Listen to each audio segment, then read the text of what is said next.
Hey, hey, hey, everybody. Welcome back to Passions Podcast, the podcast where we talk about the soap opera Passions. I am your regular host, Latara, back today with Maria. Yay! Welcome back, Maria. How you doing? Thank you. I'm doing really well. I'm really excited where things are going now on the show. Yeah, I bet you are. We're finally into your favorite storyline and like the meat of it. Like we've hit the true triangle of hell, the love triangle from really hell. Kick off for the next 8 years. Be prepared. Yeah. Everybody settle in for the same old shit every week. For the next 8 years.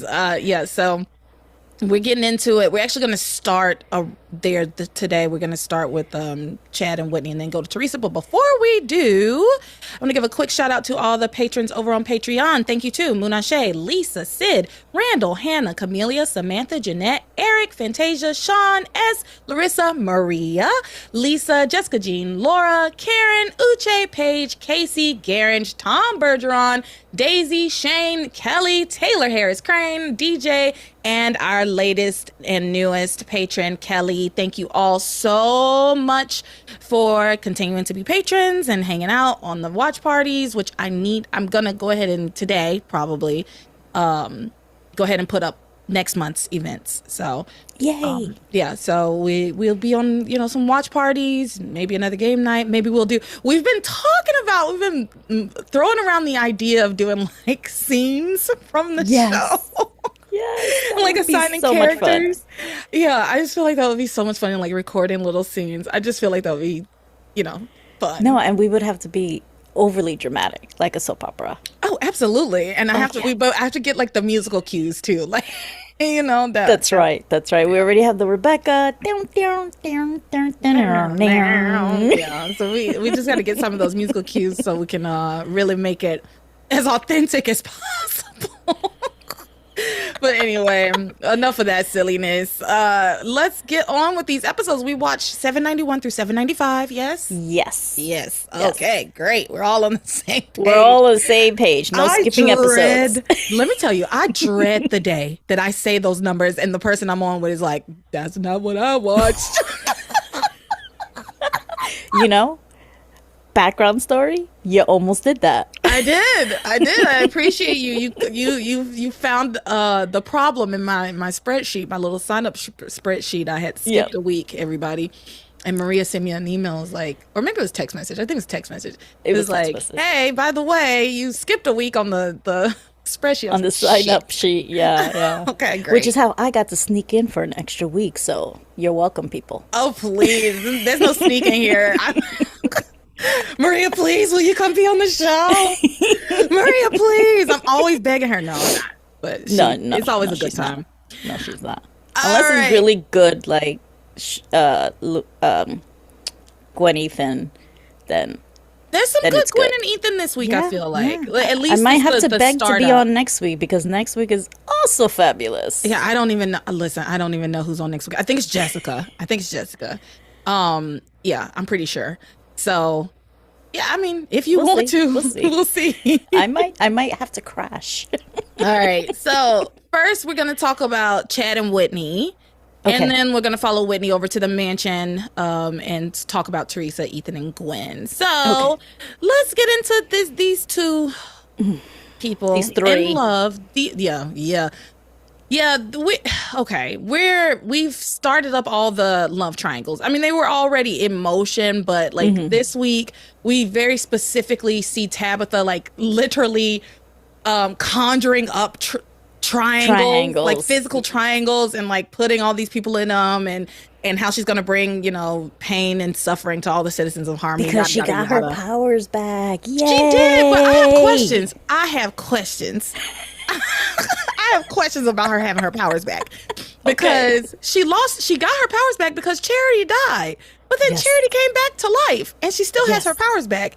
Well, and I mean, I don't have a problem with it, but Charity came back to life and she still had her powers, and then they gave Charity Timmy's heart, And so she still has her powers. Now, I could understand if they were like, well, Charity doesn't have Charity's heart anymore, so that's why Tabitha, like, Charity's heart stopped beating, so that's why Tabitha gets her powers. But what about that little brief period of time where Charity had her heart and was alive?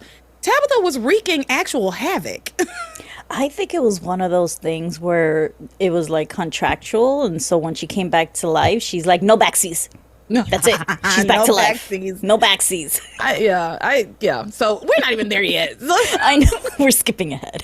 So Chad and Whitney, whatever. Simone has shown up. She's being delusional as always. Bless this girl's heart. Whitney is trying to tell Simone the truth because remember, everybody recall that last week Simone walked in on Chad and Whitney like together, not like having sex or anything, just at her house. And she mistook some flowers that Chad had gotten for Whitney she mistook them for hers, and the card for hers. And so now she's like off on another tear about Chad being my man. And, and so, Whitney decides she's going to tell Simone. She has told Chad, like, I'm going to tell her. I am going to tell her. I know we have to tell her. So Whitney's about to tell her, but then the phone rings, and so Simone goes to answer the phone. Whitney and Chad argue about when they're going to tell Simone, and Simone comes back, and Whitney tells her, you need to sit down right now because what I have to tell you, it can't wait. I can't wait any longer. So she says, you need to sit down. And I wrote in my notes, it will in fact have to wait longer because in the middle of Whitney's speech, Simone remembers why she was there in the first place. So Simone came home to tell Whitney the good news that Theresa's still alive. Good news. She's not dead. Yay. Good news. She's not dead. And so Simone jumps up and tells her, oh my God, Whitney, I forgot why I even told you why I even came here. Your sister. I'm your sister. Your best friend, Theresa, she's alive. And this, of course, derails the entire conversation. The whole thing. And it should, because that is incredible news. I mean, she's like, and Whitney's even confused. She's like, wait, but I saw her get executed and everything. And she was like, well, Julian came back and they found out that Julian's alive as well. And she's like, wait, what's going? So it all comes out. And who's going to think about this love triangle? Your best friend is back to life. And you also have to go and find out, bitch, why didn't you call me? Why didn't you call me? Like, literally, you went to bed and did not call me. That's insanity. Okay, so, oh my God, yes. Okay, so Whitney is overjoyed at this news, of course, and it does kind of derail the entire conversation about Chad and Whitney. Whitney is so excited that she grabs Chad, hugs him, they happily embrace. It very clearly bothers Simone. Like, she gets this sour look on her face. And it's just hugging.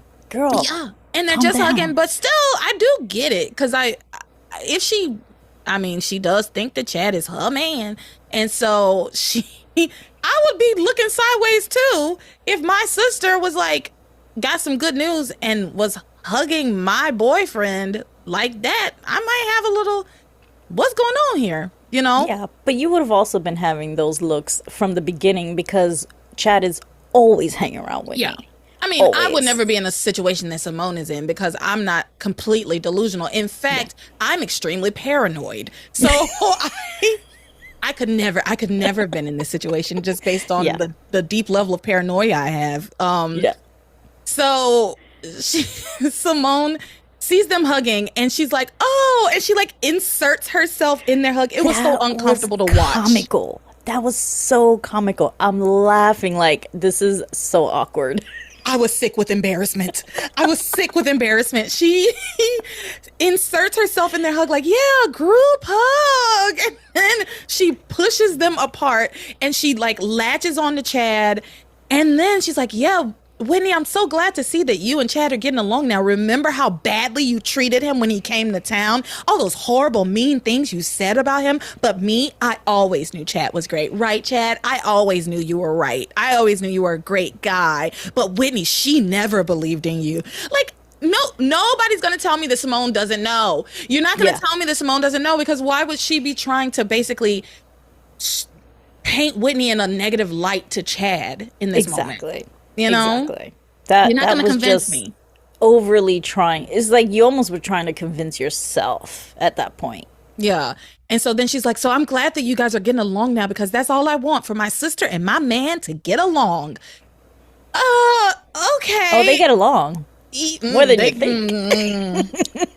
Get along, get a short, get a up, get a down, just get her. Oh yeah. They get along, yes, quite well. The more we get together, the happier we'll be. 'Cause Chad is my man and he is not your man. The more we get together, yeah, no, they get along fine. Yeah. So she's happy that they. I don't know. It's weird. She's just weird. Maybe she and Charity should be best friends because Charity's a weird girl, and honestly, Simone's getting weirder by the day. I just think she's just turning into a weird girl to me. She's just getting desperate because, like you said, she is realizing the truth, and she just doesn't want to let go. She knows the truth, and this is why somebody needs to put this girl in therapy. Her doctor mother knew. Her doctor mother was like, "Yeah, I'm very concerned that Simone wouldn't be able to handle it if her heart ever got broken. Like, she really would have some psychological damage. If you think your daughter is that fucked up, she should be in therapy, especially you as a doctor." I could see if she was just like, no offense, Eric, but I could see if she was Pilar, right? Like Pilar refuses.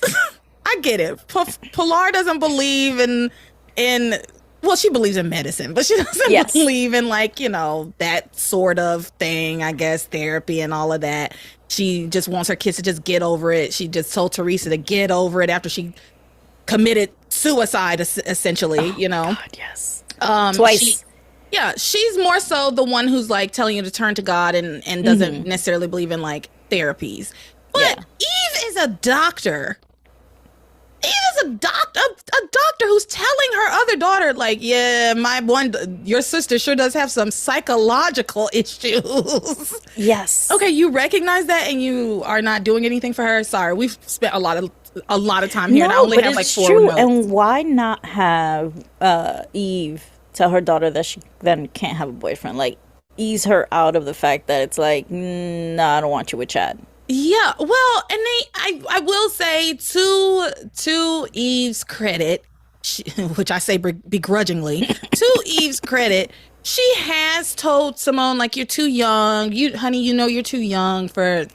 She said that specifically, like, you're too young for Chad. You're too young for a boyfriend. She said it. But that it has been some time, and Simone is like almost 18 at this point. So that that doesn't necessarily wash anymore.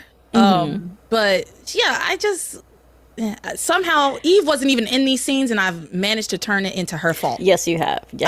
I wonder if Simone's hang up is also because of Kay. Seeing how Kay is so desperate for Miguel that maybe she doesn't want to accept that she's in a similar situation where she's with a guy that doesn't really love her, because she is going in on Kay.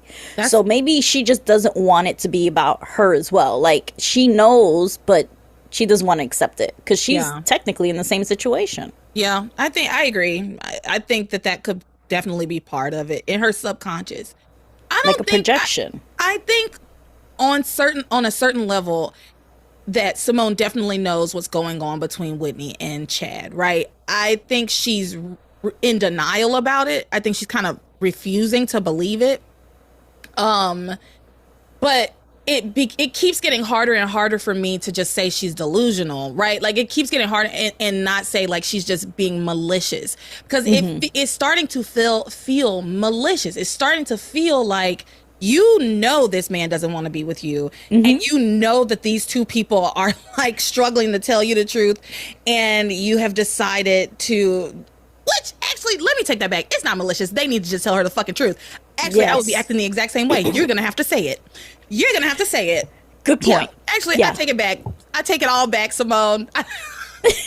Take it all back, Simone. They're gonna have to say it. She is owed that much at this point. Yeah, she does. So anyway, she inserts herself in their hug. She tells Whitney, I'm so glad that you have gotten over all your animosity towards Chad. And Whitney's like ready to go to the mansion to see Theresa. And Simone says, okay, yeah, I'm gonna go back to the hospital. And she's like, you ready to go, Chad?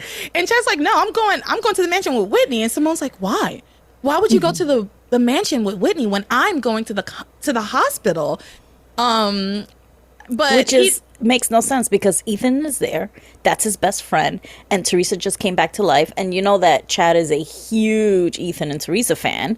So he's going to immediately be in Ethan's ear, which we find out later. He's going to be trying to do that shit, which drives me fucking crazy. But anyway, he's going to be in his ear saying like, look, she's back from the dead. Go sleep with her. Forget the fact that you have a girlfriend who you never respected at all. But anyway, Ethan is in the mansion. And Theresa's there, and he's friends with Theresa too, so of course they're going to want to go. If anything, Simone, go with him. Yeah, 100%. Theresa just came back from the dead. I'm going to see her. I mean, I guess Charity did too, but Chad doesn't know Charity like that well. They're not really good friends. He's not a part of that kid friend group, right? Yeah. So it does make more sense that he would go see Theresa and... Like there's enough people at the hospital bothering Charity. So no, yeah, but if he is supposed to be her, man, then yeah, it would make sense because Reese showed up for Kay. So it makes sense for a significant other to have their person there as support. Fine, but then maybe Simone, you should be this emotional support for Chad and go to the mansion. Right. We don't want you there, but in essence, that's the right thing to do. Yeah. I just feel like for Chad, it's obvious that Theresa takes precedence over Charity. Right. Mm-hmm. And so I agree with you that they should all just go to the mansion. Like especially like Simone, you've seen Charity. You know how Charity's doing. You know how things are going at the hospital. You haven't seen Theresa. Go see Theresa. Go see her. Yeah. She came back from the dead. Yeah, you were so excited. Questions. Go be nosy like everyone else. Mm-hmm. And so Chad she questions Chad like, why would you go to the mansion and not to the hospital with me? And he's like, you know what? I think I'm gonna have to just tell this girl the truth. And he's about to say something, but he doesn't get a chance. Of course, this is just how this storyline's gonna go for forever. Mm-hmm. And then Whitney walks in and Simone believes, she's like, wait a minute, I know why you want to go. You're just worried about Whitney because Whitney's so excited and she probably can't drive now. She's shaking. Look at her. She's all shaken up. So you just want to drive her to the mansion because she shouldn't be driving. You're so great, Chad. I love you. You're such a great man. Of course you should go with my sister and make sure she's okay. Thank you. This is all I want, for you to take care of my sister. He taking care of her all right. Oh yeah, she is. Yeah. Mm-hmm. And then she's like, hug each other. Oh my God, that was so weird. It was so weird. I was like, what are you at? What the hell? Like, she is trying so hard to convince herself there's nothing going on. Yeah. Hug each other. The two of you need to hug and make up. Or actually at one point she says, you guys need to just kiss and make up. Make up for what? They're not angry with each other anymore. What are you Remember, she convinced herself that she doesn't like Chad, that she hates Chad, that Chad is the worst. She went on this huge tirade about how they can't possibly like each other. So for her, I'm going to play peacemaker and I'm going to make sure you like each other. Yeah, but she had just said they had gotten over it. So it was just so weird. It was just, like I said, this girl's just getting weirder by the day. And I wrote in my notes that Simone is utterly manic, which is true. She it seemed like she was experiencing mania. It was just out of control. She was just out of control. So she makes them hug each other. And they hug each other. And Chad like whispers in Whitney's ear, I'm sorry, I love you. It was so weird. The whole thing was so weird. So anyway, they go to the mansion. So let's talk about before that. Oh yeah, finish. Simone plants a kiss on him again. You know what? And it's so awkward because it's like, this is when you need to just tell her, you need to stop doing this. I missed that entirely. I didn't even see that.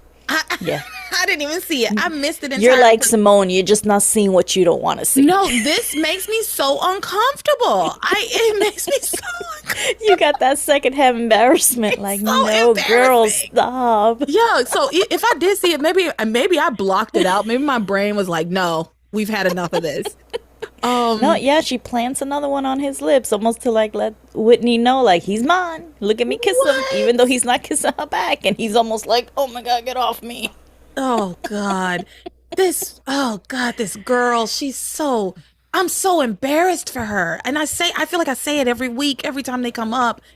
I just, the longer this goes on, the worse I feel for like Simone, but also it's not like I feel bad, but I'm just so embarrassed. And I know how Yeah. angry I would be and how Yes. embarrassed and hurt I would be. Somebody Yeah. said, who was it? I can't remember who it was. If it was you, you can just send me a message like, hey, Latara, it was me. But Hmm. somebody on either a watch party or something on the Discord, somebody said, yeah, no, if I was Simone, I would like hate all of these people in town. Maybe it was Lisa last week.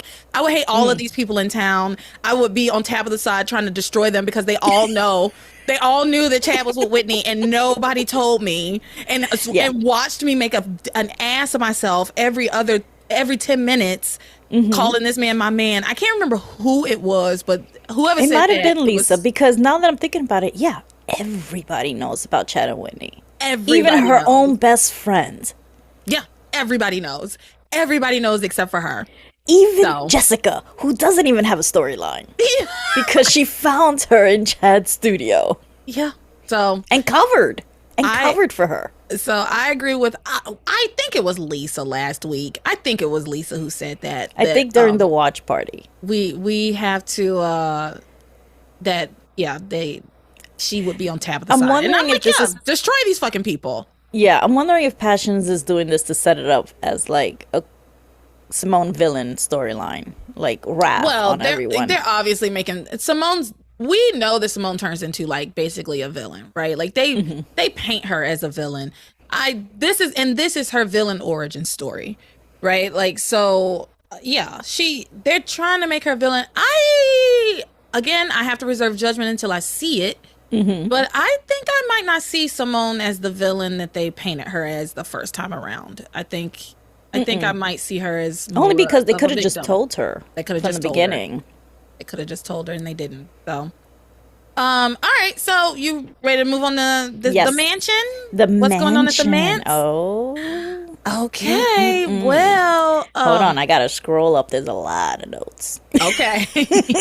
Okay, I'm good. All right. So we pick up. Gwen has effectively dosed herself. Yes. So she's Yes. knocked out and she's snoring. And I've heard so last loudly. week's episode, and I want to officially say thank you for having my back. You're I welcome. did not agree with it. I Yeah. don't think it was a good idea. And in fact, I thought it was dangerous. The reason why Teresa's not even breastfeeding is because of the chemicals in her body already. Don't know what's going on.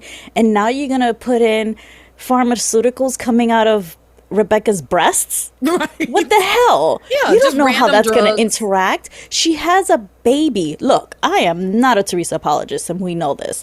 But she's also caring for an infant. And though she has servants everywhere, which she's not allowing next to the baby, apparently, because she's the only one taking care of the baby, it's very dangerous. You know, if she passes out and the baby's with her on the bed, she can roll over on the baby. Like, Yeah. it's just not smart to do that. Yeah. Yeah, because Gwen tried to drug Teresa, but Yes. Teresa turned it around on her. And now Gwen has effectively dosed herself and she's snoring extremely loudly in the next room. Hysterical. That was so funny. It was so funny because she's snoring so loudly that Ivy wakes up, and while Ivy comes in, it's like, what the hell is all this racket? And Rebecca, of course, brings Ivy up to speed on what's going on, and Ivy and Rebecca discuss like their current predicament as it pertains to Teresa. We all know where they are, where they stand with Teresa, right? Oh, yeah, yeah. Ivy even says, she's like, when will you learn? Teresa might be a gutter snipe, but she's a smart gutter snipe. And she is. And I give it to her. I am not mad at her that she drugged Gwen. Gwen deserved it Yeah, for listening to her mother. I think what I said before we even started was like, yeah, I was glad to see it, you know, for the story, for the show. It was funny, like that she turned Yeah. it around on Gwen. But to be clear with everybody, I don't believe we should be drugging anybody ever. Like, even Absolutely. I actually do think it was wrong of Theresa to turn that cup around on Gwen. I think, like, from a moral standpoint, it was wrong, but from a story standpoint, you go, girl. 100%. 100%. Yes, I do not agree that Theresa turned around. Like, two wrongs don't make a right. Yeah. But Gwen deserved it. But Sorry. also, love my girl. She deserved it. She shouldn't be also- listening to Rebecca. If anything, and is what I've always said, and it's my biggest issue with Theresa, she doesn't trust Ethan. Theresa should, if she even throws herself at Ethan, Gwen should still be secure enough to just be like, he's not going to fall for it. Why do I have to play these tricks? Yeah. I don't want to have to. But she has Rebecca in her ear who lives her life playing tricks. She doesn't trust anyone. Not to say that she should trust Theresa, but who she should be trusting is Ethan. Yeah. So, Ivy and Rebecca are talking while Gwen snores in the background. Hilarious. Hilarious. Ivy seems to have given up on trying to keep Ethan and Theresa apart. She says, Ethan is a grown man. I don't want him with Theresa, but he makes his own decisions. I was like, you know what? That's the most mature thing I've heard Ivy say in months. Months. Yes. But Rebecca says that's absurd. A mother always knows what's best for her child, and we always have our way. Yeah, that's why your daughter is snoring on the bed? Yeah, that's why your daughter. Because your like, plan passed backfired? out. You drugged your own daughter, basically. You drugged your own daughter. Yeah. It's horrible. So, and then she's about to drug her again because Rebecca's like, well, we got to give her some more drugs to wake her up. The worst. And so she gives Gwen some more drugs from her breasts. And Ivy's like, good Lord, there's enough drugs in there to open up a pharmacy. And it's true. Like, oh my God. Yeah. She keeps guns in there, drugs in there. Everything. She's a queen pin. She's got it all. And so yeah, she gives Gwen some random pill from her titties, and then Gwen very groggily starts to wake up, but she's like falling over, she's stumbling, she's high. She's high as shit. And so she then falls onto her mother, who then falls onto Ivy in her wheelchair, and then they hit the like joystick that moves it around, and they start zooming around the room, and they're screaming until Rebecca and Gwen are thrown from the chair and like fall on the floor. But did you recognize the music? Did you not recognize from Benny Hill? Yeah, the old show Benny Hill. I've never seen Benny Hill, but I recognize the music. Yeah, I was like, I can't believe I forgot this. This is hysterical. Yeah, and so they're thrown from the wheelchair for once. Ivy gets to stay in her wheelchair. She didn't fall out. I was glad because I'm so sick of that sight gag. I'm very over that. Yeah. So instead, it's Gwen that falls on the floor. Yeah, Gwen and Rebecca, they both fall. Yeah. Gwen gets up and she's like, I'm tired. I'm going to go back to sleep. And Rebecca's like, no, you need to go talk to Ethan. Like this?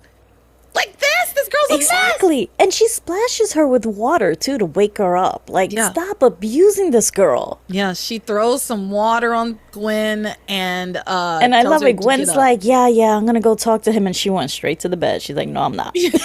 I'm going back to sleep. You drugged me. Meanwhile, Theresa and Ethan have fallen back into this old tired pattern. Now I see what his note is. Theresa, she's going on and on about the baby and how she's going to take the baby to the zoo and how cute Ethan will look carrying the baby around in the little baby carry like a Bjorn. Delusions. And she's going to order one for him tomorrow. And she's like, and I can't wait for you to be there for his first steps. And I wonder what his first words will be. Will it be mama or dada? And Ethan says, whoa. Finally realizing what she's going on about. Yeah. Ethan says, Theresa, you're not forgetting that Julian is his real father, are you? And Theresa says, in name only, I'm sure little Ethan is going to view you as his real father. And she's like, he's going to see us together, our relationship together. He's going to see us all the time together. And she says that Julian won't even be in his life. It'll just be me and you. First of all, girl, that's wishful thinking. If you really think that Julian's not going to be in this baby's life, just look what those cranes had done to you, bitch. Like, you really don't have any power here. And I don't think she realizes how little power she has in this house. She has a little bit more power than Ivy and Rebecca, and that's not that much. Ivy was never that powerful in the house, right? Nope. Yeah, No, so and you're choosing to stay in that house. If you really wanted the baby away from Julian, you would leave. you would leave. You You're would only leave. there because Ethan's there. Yeah, if you really want to hit the Julian away from the baby, you will leave. You were 100% right about that. Now, I will say tonight is maybe not the best night to leave. She just woke up from Also, being dead, but I do yes. agree because going forward, she just stays there. So I 100% agree. She should, if you don't want Julian in the baby's life, you should maybe not live in Julian's house. I don't know. Finding out that Julian is also alive. Because at least before he wasn't alive, he was dead. Yeah, And he's yeah. also alive with you. Yeah, I guess I do think she eventually is like she does also want the money and that comes along with it, which I understand as a poor myself, as a poor As a myself, poor. right? Like I get it. It would be hard for me to give up the money, especially considering if she does leave, that there's a good chance that Julian and Alistair will, fight for custody of her baby. Oh, 100%. So, I and win it. And win it Yeah, because they it's own corrupt. all of the Everything's corrupt. justice system. I Yeah. mean, they were able to send her to the execution chamber in like A day. 3.2 seconds. Yeah, a day. They got it done. They got So, it done. Little Ethan can grow up without even knowing who his mother is. Yeah. So anyway, she's saying, Julian won't even be a part of his life. It's just going to be you and me and the baby. And Ethan's like, do you hear yourself? And He's like, you misunderstood. We don't have a future together. Exactly. Not the way you mean. exactly. And then Teresa's like, but Ethan, I was willing to die for you. I'm going to get sick and tired of this mantra. Okay.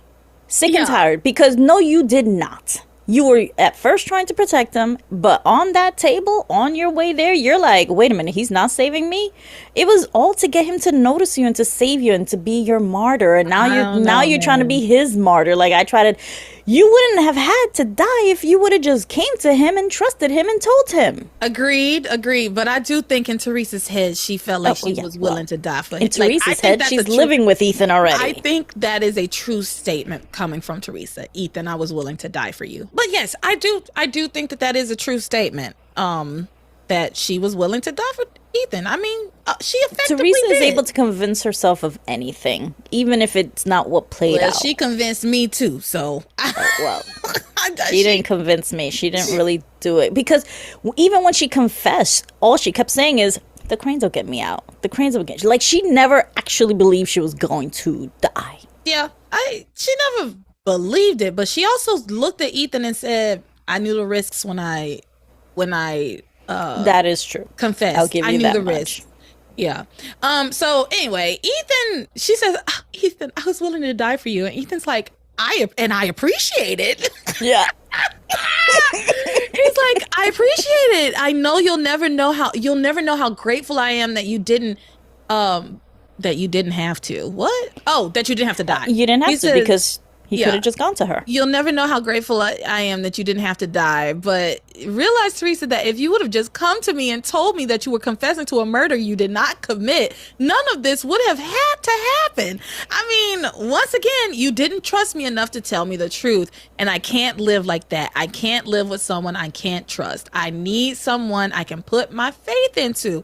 And you know what? When he said it, I was like, it's fair enough. He's not wrong. He's not wrong. He's not wrong, and y'all know I hate Ethan, but he wasn't wrong this time. Yeah. And so this conversation is interrupted when Gwen comes stumbling in.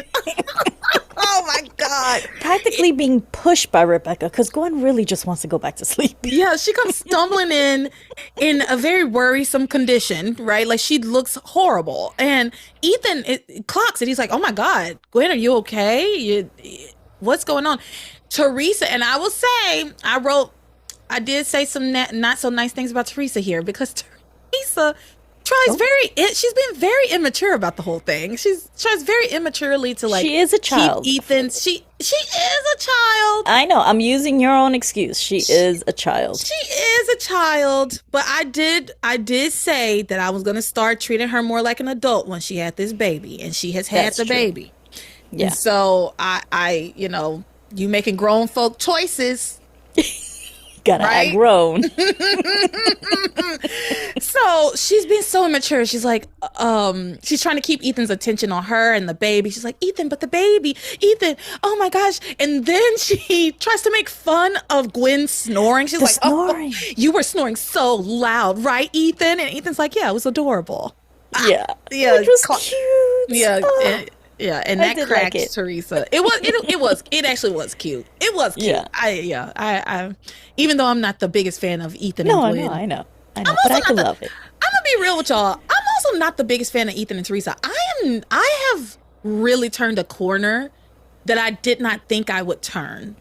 But it is that and I've said this a bunch of times at this point, but I want to be very clear. I am not like a team Ethan and Theresa person. I'm anti-Ethan at this point. As it should be, because he was the problem. Yeah, he is the problem. I'm anti-Ethan at this point. So, and I like Theresa as a character more. So I'm gonna, be riding with Theresa. But at this point, I really don't even want her and Ethan to be together. I don't. I like her. I like her too much. I want her to stand up. You want something better for her. Yeah, but she has to kind of grow up a little bit. Yeah, and so she does have to grow up a little bit. She's a baby, I guess. She's getting on my nerves. She's getting on my nerves. I should give her some grace though. She just got back from being dead. She still has these drugs in her body, all right? Yeah. We can use that excuse. You know? I'm gonna use that for now. For now. So yes. Gwen is obviously like drugged out of her mind, and so Ethan decides to take her to bed. He's like, let's put you to bed, let's get you out of here. So Theresa goes to bed, and she's like, no, I want to spend time with you. We haven't had a chance to be alone all day. And Ethan's like, yeah, you're right, I missed you too. And it's just so cute. And I'm not gonna lie, I love Teresa's face watching them like a child. She being a brat, hating it, worried. It was very. She was giving the Gwen looks. No, she was. It was very like, I want it now, Daddy. I want Ethan now. It was very Veruca Salt. No, Ethan is mine. Exactly. So all the looks that Gwen would give watching Ethan and Theresa together.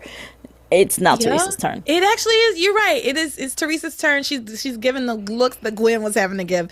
Those sour grapes. The sour looks. Yeah. But it's good. She needs to realize, like, Ethan is being serious. You guys are not together. He has affections toward her. There's no denying it. He still has feelings for her, but he needs to be able to trust her, and he can't. So it doesn't matter all the amount of love that he has for her.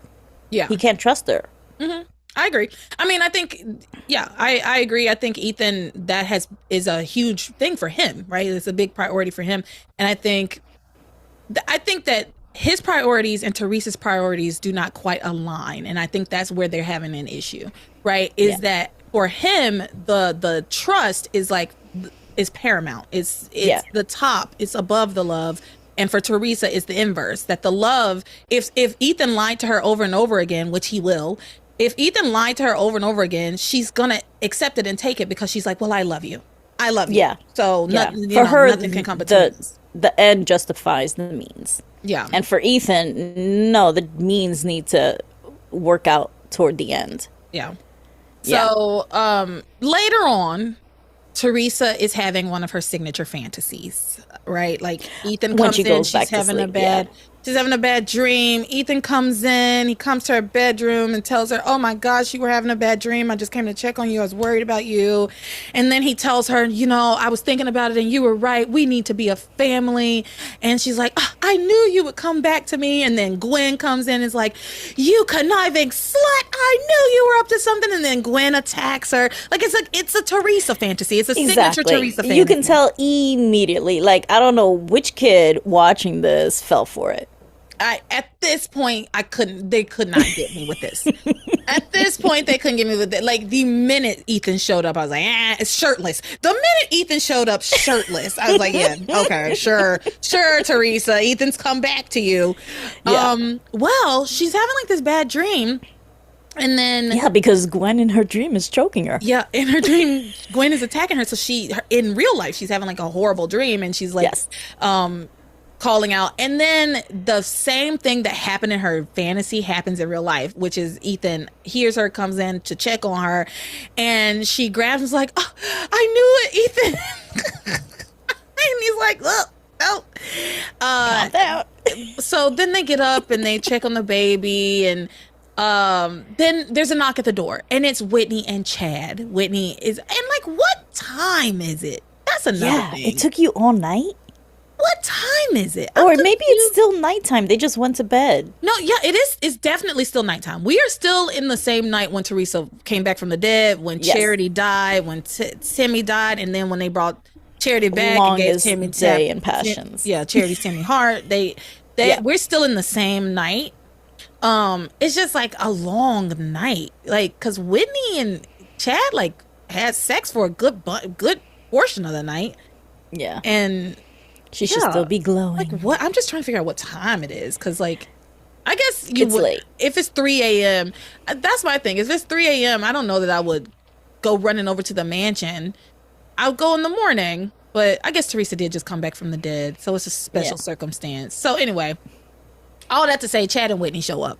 Yes, and it was a sweet reunion. Yeah. Oh, yeah. Whitney was so glad to see that Theresa was alive, and they hug. And so very quickly, the guys go off with the baby to get the baby a bottle, and Whitney and Theresa are left together. And Theresa explains everything that we already know. Yes. Theresa explains how everything happened. And then these two girls just fall back into their old dynamic. Right, very, very, very quickly. Very quickly. Where Teresa's telling Whitney, you know, me and Ethan are gonna be together, and Whitney's telling her, no, you're not, because Ethan's with Gwen now. They're a couple. She's like, no, not this again. No, actually, she literally says that. She's like, not this again, Theresa, not this. Yes. And then Theresa says, oh, so what? He's with Gwen. She's just giving him sex, but I was willing to put my life on the line for him. I was willing to put my life on the line for him. That has to cancel out the few lies that I told along the way. Besides, Gwen doesn't even have a baby. Like, girl, what? So besides, immature. Gwen doesn't even have a baby for Ethan like I do. Dude, you have his father's or his previous father's baby. Okay, it's not like you just have any random baby. You have basically his brother, stepbrother, if he was still his child. That was so weird. And did you notice that very few times do you hear it referred to as sex? And Theresa referred it to sex. She didn't say, does it matter if Ethan and Gwen made love? No, she said sex. Yeah, you're right. And Passions never says that word. I feel like that's such a good point to make, that they actually made that distinction there, that she doesn't think of them as making love ever. She's like, they had sex and that's nothing. That doesn't mean anything. Yeah, that's unless if it was her, then it means everything. So, she says, you know, soon it's just going to be me and Ethan and little Ethan. Gwen overhears this conversation. It makes her kind of sad. She goes to find Ethan, and she goes downstairs, and she overhears the next conversation between Chad and Ethan. Yes. Wherein Chad asks Ethan out flat out. He says, so when are you and Theresa getting back together? Go for it. I'm just saying, I'm so sick and tired of Chad pushing this narrative already. Like, you're not even respecting Ethan and his choices. Yeah, I agree. I don't think it's particularly Chad's business, but we'll get there. Let me say what gets said. So he's like, when are you and Theresa getting back together? Ethan says, well, she's still the same person who lied to me more times than I can count. I can never trust her again. To which Chad replies, well, Theresa loves you enough to have almost died for you, and you still don't think you can trust her? But Ethan doubles down, and I will say that both of these men are making decent points. I will say that. I think that Chad is making some decent points. I think that Chad should also mind his business after the first, like, okay, this is why. Once your friend explains to you their feelings, then you have to accept them, right? Yes. But Chad he ain't going for it. So no, he's so Team Theresa. He's never even given Gwen a chance. Like, he's not even trying to be friends with her to even know who she is. Yeah. I'm trying to remember what happened between the two of them that soured him on her. I feel like it has to do with Whitney what was it? Whatever. I think he just doesn't. I think he doesn't really care for Gwen. And he No, he likes doesn't. Theresa, and he is pro Whitney. At the end of the day, Chad is pro Whitney, which makes him pro Theresa. Yes, That's but what it comes even down to. Whitney is telling Theresa to stop. Yeah, yeah, because Chad will often tell Teresa kind of like, no, you don't need to give up on If love. anything, he's constantly trying to convince Whitney that Teresa's correct. Yeah, yeah, Like he's getting it from both ends. She's getting Yeah. it from both Chad and Teresa. yeah. So Ethan, after Chad tells him, she almost died for you, and you still don't trust her. Ethan says, well, Ethan doubles down and Chad says, "Oh, I'm sorry." Ethan doubles down. He says, I can't trust her. I can't build a life with somebody I don't trust." And Chad says, "You're making a life with Gwen and maybe even marrying her just because you can't trust Teresa enough not to hurt you again? That's not fair to you or Gwen. No, man. Gwen needs a man who's going to love her the same way that she loves him. And from what I saw between you and Teresa upstairs, I can tell that you are nowhere near ready to marry another woman, especially Gwen Hotchkiss." Now, here's what I'm going to say about that little speech. I agree and I disagree, because who was talking about marrying Gwen? That has not come up yet. Like, That's you know what I true. mean? Like, is that I agree that I totally agree that Ethan's not ready to marry anybody, especially not Gwen at this moment. Not Gwen, not Teresa, not anyone. Not anyone. But he wasn't talking about marrying Gwen. So Never. that's a false, that's a red herring. You just threw that in there. He wasn't talking about that. He was just saying he can't be with Teresa anymore. And here's, if I were Chad at this point, it's like, let your friend choose the woman he decides he wants to be with, whether you agree or not. It's not really your business, because it's not your relationship. No, you can make your opinion known like you did at the very beginning, but once Ethan said, I still feel the same way, I can't be with Teresa because I don't trust her. Okay, babe, I'm your friend, right? Like, me and you are friends. Chad is Ethan's friend. So I guess he feels like he's Teresa's friend too, but I just feel like Ethan and Chad's relationship is much deeper than Chad's relationship with Teresa. So his loyalty should be to his friend who is telling him, this is the woman I want to be with. And Chad, I do agree Chad should accept that. Yeah, no, it's also very gaslighty, because you're also putting thoughts that wasn't really there. What interaction did you see going on upstairs? He's handling the baby. That all of a sudden makes it feel like he's deeply in love with Teresa because he likes the baby. Yeah, a baby's a baby. What is it you're seeing? He's not hugging up on Teresa. He's looking at her. Okay. I think like, Ethan said the same thing. Like, he wants to see what he wants to see, and now he's trying to convince Ethan of this. So it sounds very gaslighty to me. Yeah, I think Ethan kind of said the same thing. He was like, "Well, I was holding the baby. I love the baby. The baby's cool. Like, he said I have a special connection to him. I think maybe because I helped bring him into the world, and we just have a special connection." Yeah, which was Gwen was the one that helped deliver Gwen. him into the world. Yeah, she actually did the bulk of the work there. Yeah, I actually wrote that. He's like, I'm attached to the baby. How can I not be? I helped deliver him. He's my namesake. Again, that was Teresa's doing. But does that mean that I'm ready to have a life with Teresa? Quite the opposite. I may be getting back together with Gwen, which also I wasn't happy about that, because I thought they were together. So why now are they like together, not together? Like, what are we doing? Yeah, Gwen thought they were back together too. But I will say she overheard this conversation as well, and she seemed encouraged by it. Like I think she breathed a little sigh of relief hearing what Ethan said versus what she heard Teresa talking about with Whitney upstairs. So, but yeah, that little bit at the end when he says we might be back together, we might be getting back together, whatever it is, it's like, you've already. Maybe Teresa was right when she said they've just been having sex, not making love. Because what are you talking about? Exactly. But he is doing more with Gwen than he is with Teresa.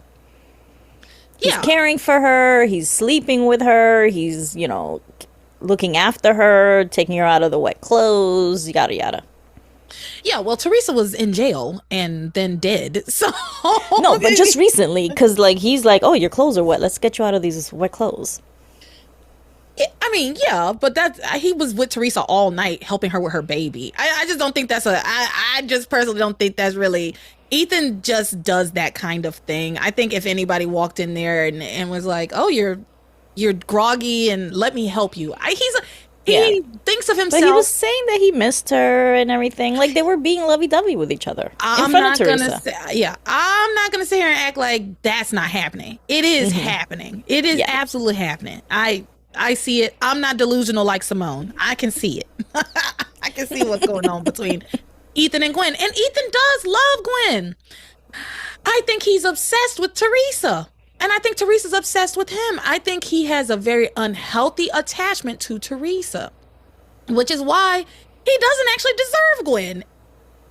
You know, at the end of the day, he has a very unhealthy attachment to Theresa, which we will see later on.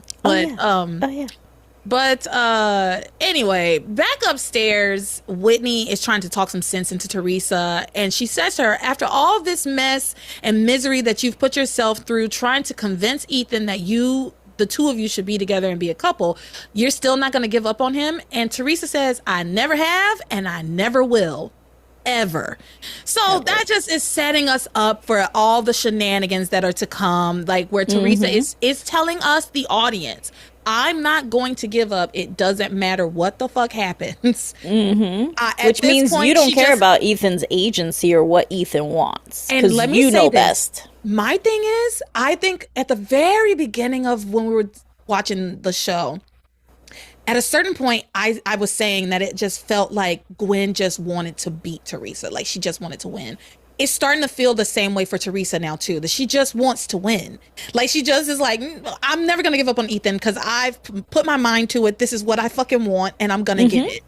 And I never have and I never will ever. It was, honestly, that little ever at the end was a little sinister. I was like, oh, yeah. And she will do anything. You already see that she's using the baby. How gross is that? She is using your baby. You're in a house full of mansion, servants and stuff. You can hire a full-time nanny, but no, you want Ethan to help she said, I'm about to put this demon baby to work. Oh my God, that's right, the demon baby.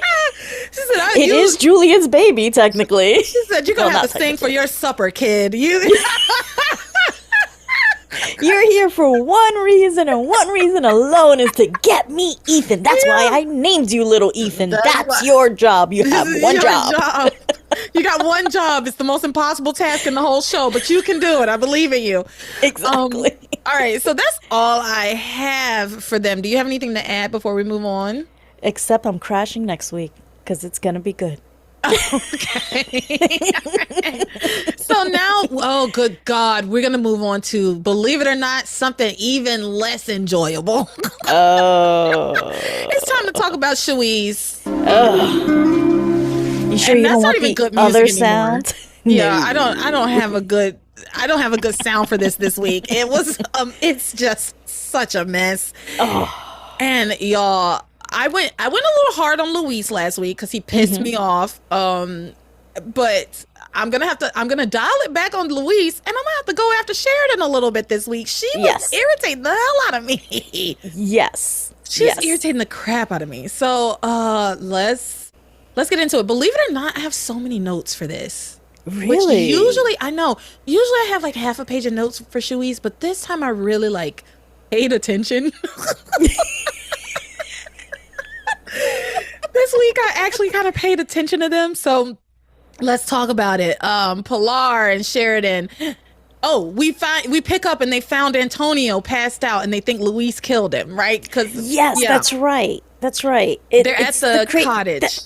He's just passed out on the floor. Apparently went through a glass door. I don't know which glass door. I didn't see any facing glass. The other way. Like, was this door just in the middle of the road and he just went through that's what I said. They kept saying he fell through the glass door. One, I saw no glass on the ground around him, and two, he was facing the wrong way for him to have gone through the door. Yeah, it didn't make any sense. None. And anyway, Luis, first of all, Pilar very quickly turns on Luis, is like, you killed him. You killed your brother. Girl, you really think the worst of your son. I'm going to have some choice words for Pilar. Maybe not today, but soon, because I can already see. No, I can already see the bullshit she's about to pull. I can feel it. I can see it. It's dry, and I'm already mad as hell about it. I'm already mad as hell about it because let me tell you this: There is nothing worse than being the sibling that is fucking there all the fucking time. And just because the other sibling who has not been there, has not been great, shows up and does one nice thing, all of a sudden you need to just give up on all your animosity, give up on everything that you ever felt about them, all the shit that they did to you. You can't have any feelings about it, right? Because your parent is like, well, but they're trying to do better. This is blah, blah, blah, blah. Fuck that shit. No, I'm sorry. And listen, I love, all of a sudden he's the golden child. Yeah, like, and that shit pisses me. The man ran away. Was gone. Left you guys. Gone. Luis said something this week that I was like, yes, you know what? I gave Luis too much of a hard time because he was like, he was gone all those years. He didn't call. He didn't send a postcard. Like, yeah. He didn't even call you. You almost died. And you didn't even call your mom to say that you were sick or you were hurt or anything. At one point, you were doing well, making lots of money. You didn't send her shit. Oh my God, that's right. Knowing how badly they were all doing. They had to send your baby sister to her Mexico. Mother country. We don't know it's Mexico yet. Yeah. The mother country. To the mother country. So anyway, we haven't even gotten the first note in, and I'm railing against Pilar and because Antonio. I had to remember that we don't like Antonio. Because I was starting to feel a little bad for him because it's like he's the one that doesn't know what's going on. They're keeping him in the dark. He's getting beat up for some information he doesn't even know about. But now I'm like, wait a minute, this guy's an asshole. Yeah, no, he's terrible. And there's no amount of mysterious illness that they're gonna make me feel bad for him. I'm not gonna feel bad for him, especially if you won't even name the fucking illness. I'm not gonna feel bad for him. I'm just gonna think it's all in his brain, it's all in his mind. That's right. He just needs a nap, like Charity. He's fine. Let him lay down. Nothing's gonna make me feel bad for him. So and watch me eat those words. Watch me eat those words in 3 weeks flat. Okay. So anyway, Pilar and Sheridan find Antonio passed out. They think Luis has killed him. Pilar turns on Luis so fucking fast, immediately thinks he's a murderer. Luis is like, no, mama, I found him like this. I didn't do this. And then Sheridan remembers. She's like, oh, I just remembered. Antonio was in a really bad accident. Maybe his injuries are causing this. And then she explains all this sketchiness around how sketchy he was acting when they left Bermuda, and how she had never actually talked to the doctor, but the doctor talked to him, and he really wanted to just get home to see his family. And so they decided to take him to the hospital, of course. Yeah. Right? Because he's passed out. So they take him to the hospital. They get there, and everybody is at the hospital, remember, because the whole Charity crew is there. Yep. And all of them, TC, Eve, Hank, I want to say, Grace. Hank eventually does at least show up. Hank's in and out, but I think he was there for this. I think. I'm not sure. Anyway, maybe he wasn't. But Hank shows up. What Hank needs to do is go check up on Gwen and hook up, because those two would look cute together. They would look good together, but that... It might smarten up Hank, because sometimes Hank is a dodo. And I have some words for Hank this week too. So anyway, the whole hospital crew, the Charity hospital crew, is shocked to see Sheridan alive, right? She just walks, she just bops in like she wasn't gone for months and everybody didn't think she was dead. And then they see Antonio, like, wait, what the fuck? Everybody's shocked to see that all of these people are back and together. And I personally I did not think that the reaction to Sheridan was big enough. Agreed. It should have been a little bit more. A little bit more. Almost as big as like Whitney finding out about Theresa. Like that seemed appropriate amount of excitement. Everyone was like, oh, it's Sheridan. Wait. Oh, welcome back. No, that is exactly. It was like, welcome back to Chili's. It was like, right? Like she was a regular at Chili's, and they were like, welcome back. Oh, haven't seen you in a while. You ready for some nachos? Like, exactly. Yeah. Olive Garden, once you're here, your family. And so, they don't react as strongly as I would have hoped, but they did react. They were like, wow, Sheridan This is great news. Unless maybe because they already heard about Theresa being alive, they were like, oh, another one. But that's again, like, my mind would be, I would be losing my fucking shit. Do you hear me? Like, I would be losing my mind if I found out first of all, let's talk about the events of this night. Like, I would just be losing my Yeah, we're still on the one night. Baby, I would think I was in Inception. I would be like, I am in a dream and I can't get out of it. I clearly am trapped in a dream because these are insane events.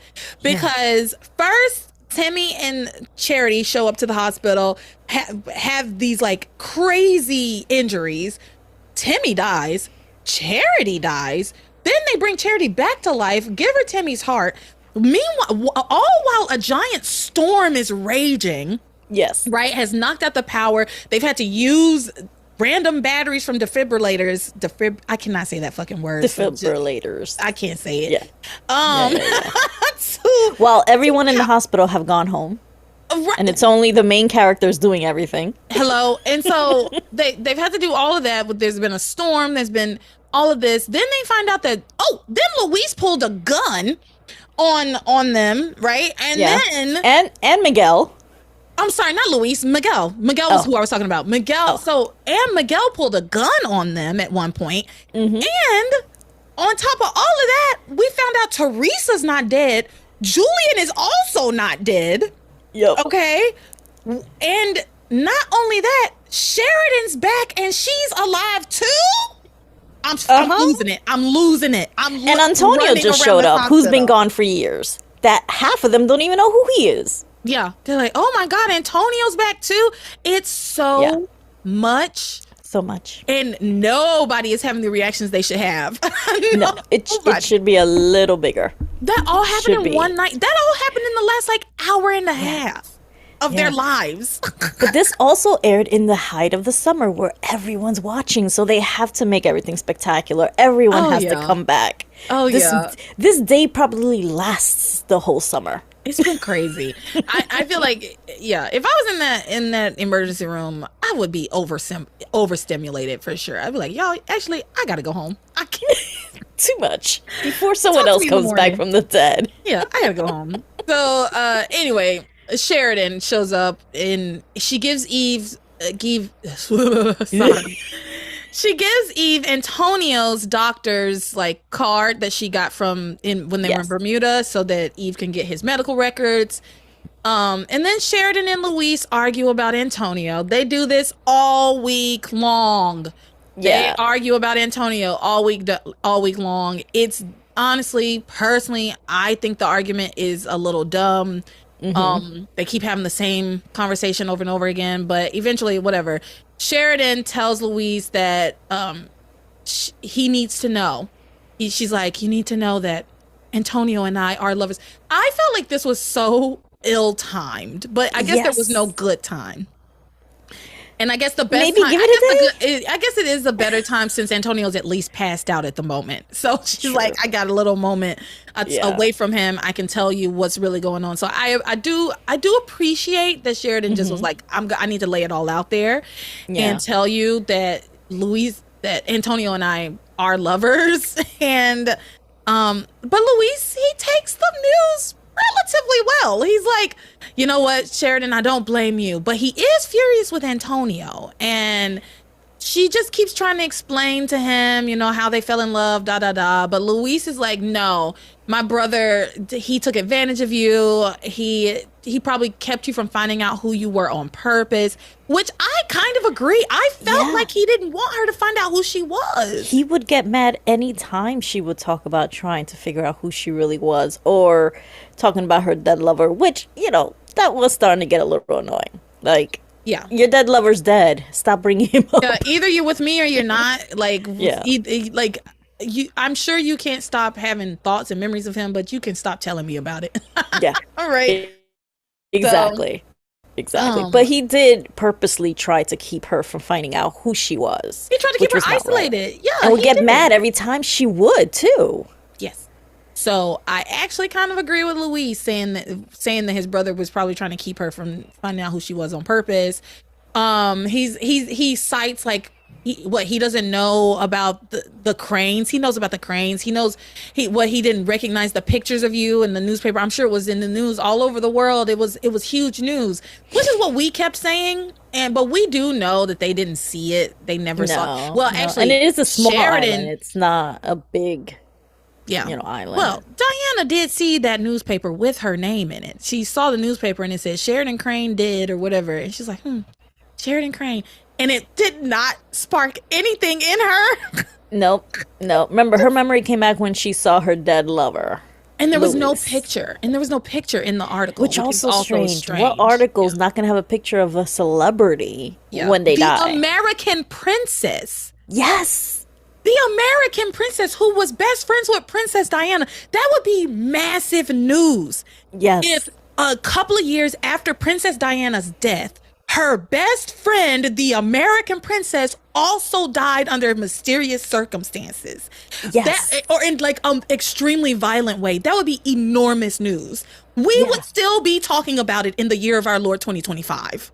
Right? Exactly. Like, we're still talking about Princess Diana. Yeah, we are. Yeah. So, the fact that there was no picture in the article still doesn't sit right with me. But, and they conveniently made sure that Antonio never saw that article either. Yeah. Because maybe he would have been like, oh, Sheridan. Because I guess Antonio never even realized that Sheridan was with Luis at all. He didn't know that lady's name. He didn't know. Yeah, he didn't know. Which makes no sense because, again, they lived on the property and Luis is younger than Antonio, so he would remember more about Sheridan. Mm-hmm. But they don't care about that. The sloppy writing. It's just going to leave the gaps and the holes there, and we just have to deal with it. I'm a little sad that neither one of them has brought up the fact that they fell in love with the strand of blonde hair. That little girl, and we loved her blonde hair on our mama's coat. What? And we both fought over it. Disgusting, weird kids.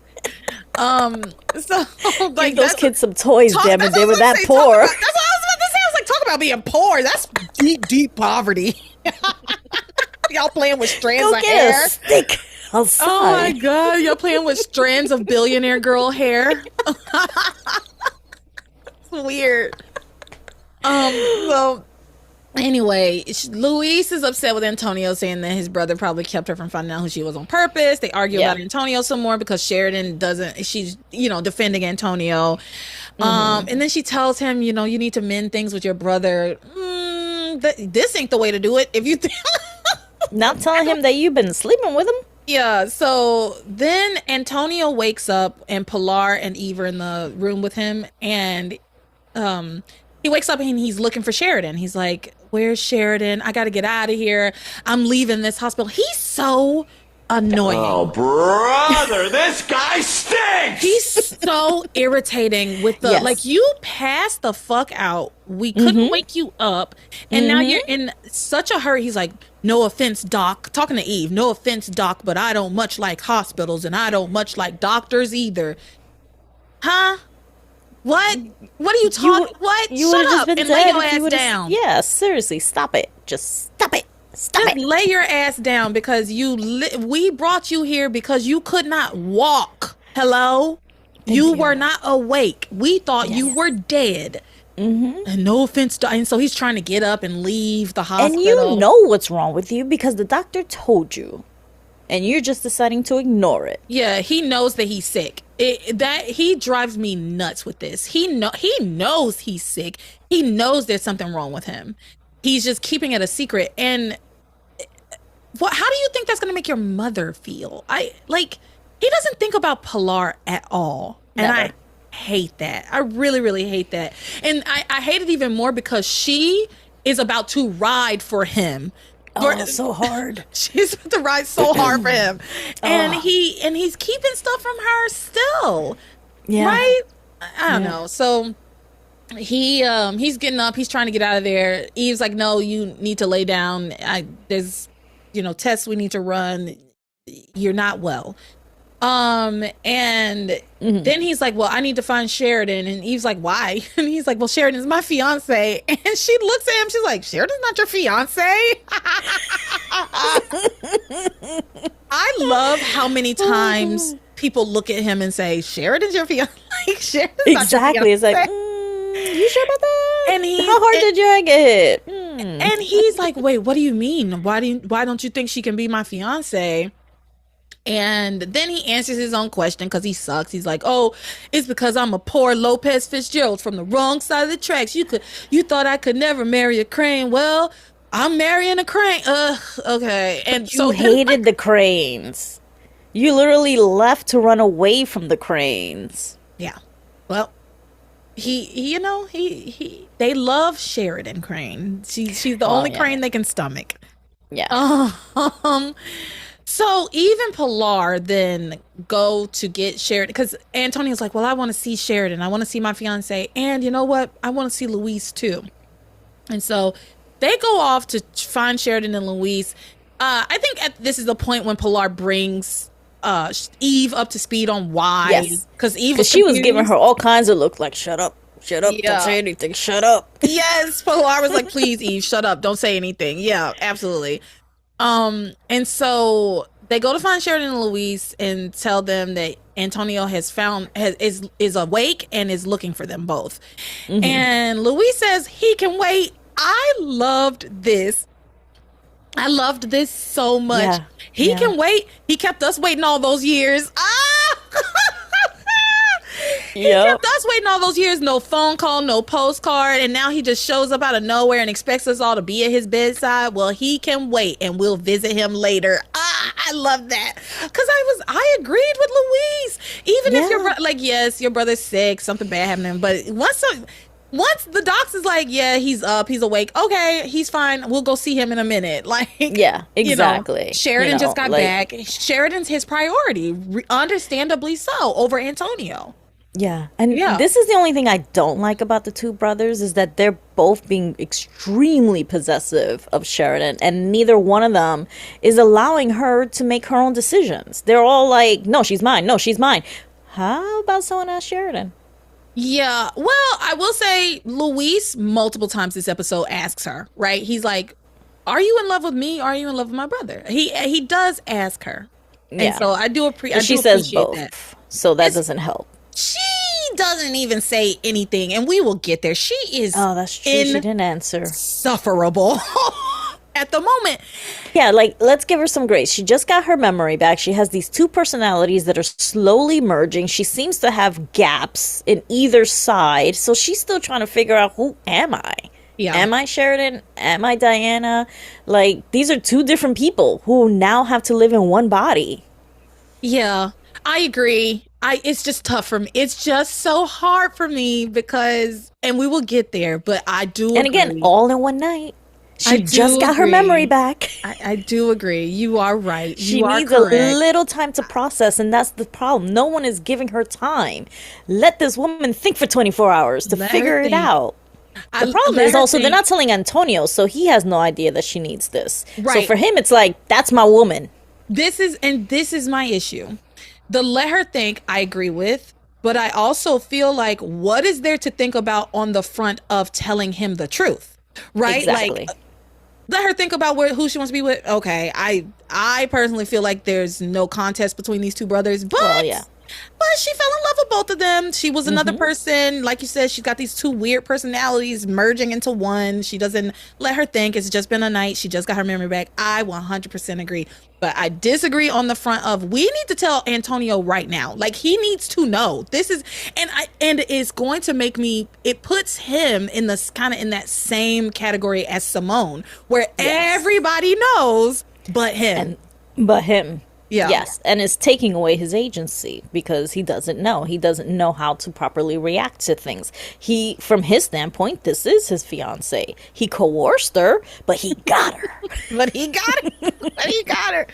Yeah, you're right. We gotta give her some grace, but okay. But they do need to tell him. But at the same time, they do have the intentions. But here comes Eve with mysterious. He can't have any stress. Syndrome. Oh my God. It's always something weird in this hospital. It's either can't tell them because of stress, they're gonna die. You gotta lie to them to keep them alive. Only love will keep them breathing. She works for the dark side. She's bad news. She's a bad doctor. She probably wanted to give him a sedative when he came in. He was already knocked out. Yeah. And that's probably what she needs to do, is just keep him asleep. Just keep him asleep. Yeah, put him to sleep. Actually, okay. Tara, let's nice. not. Yeah. For any Antonio fans. Back to the story, please. I can't believe. Now, you were thinking that about Gwen, and you found one. So, there's Beth fans, there's Gwen fans. There might be an Antonio fan. Gwen fans make more sense than Antonio fans. Well, I mean, obviously, but I don't want to discount or alienate our audience. Imagine there's some Antonio fan has stumbled upon this. If you're a fan, I want to hear it. Some Antonio fan has stumbled upon this and given us a 1-star review. Because I gave him his own dedicated button about how horrible he is. That's true. And you know what? In 3 months, they're going to be on the show hosting. So, hey. I don't know about that. I don't know. I can be swayed on Gwen in some cases. Antonio, it's a non-starter for me. I don't like him at all. Okay, where were we in this? Pilar's about to say some dumb shit. Can we go back real quickly to the beginning of this whole segment? Because I just realized I had some notes about them finding out about Sheridan and Grace's reaction. Yeah, go for it. And how when they were like, oh, it's Sheridan and she had amnesia, Grace was like very a matter of fact and pointing the obvious about everything. And it's like, oh yeah, amnesia. You couldn't remember anything, huh?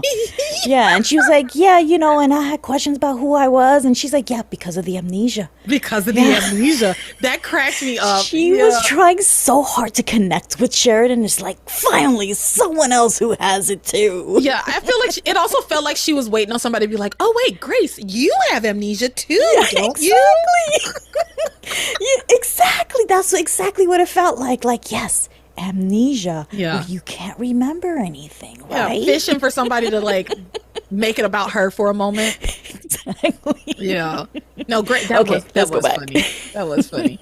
Okay, so where are we? Eve and Pilar, they go find Luis and Sheridan, and Luis is like, oh, he can wait and we'll visit him later. Yeah. And then he looks at Sheridan, and it was very tender, actually. He's like, he looked at her, gestures to her, he says, we've still got a lot of catching up to do. And Pilar is like, well, your brother needs you. He's hurt. But Luis ain't having it. He's like, I've been hurt all these years. I've been hurt. Exactly. What about what I need?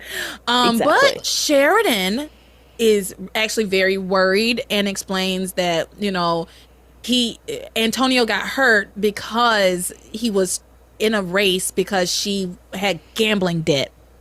And Luis is like, what? He's like, we really do have a lot to catch up on.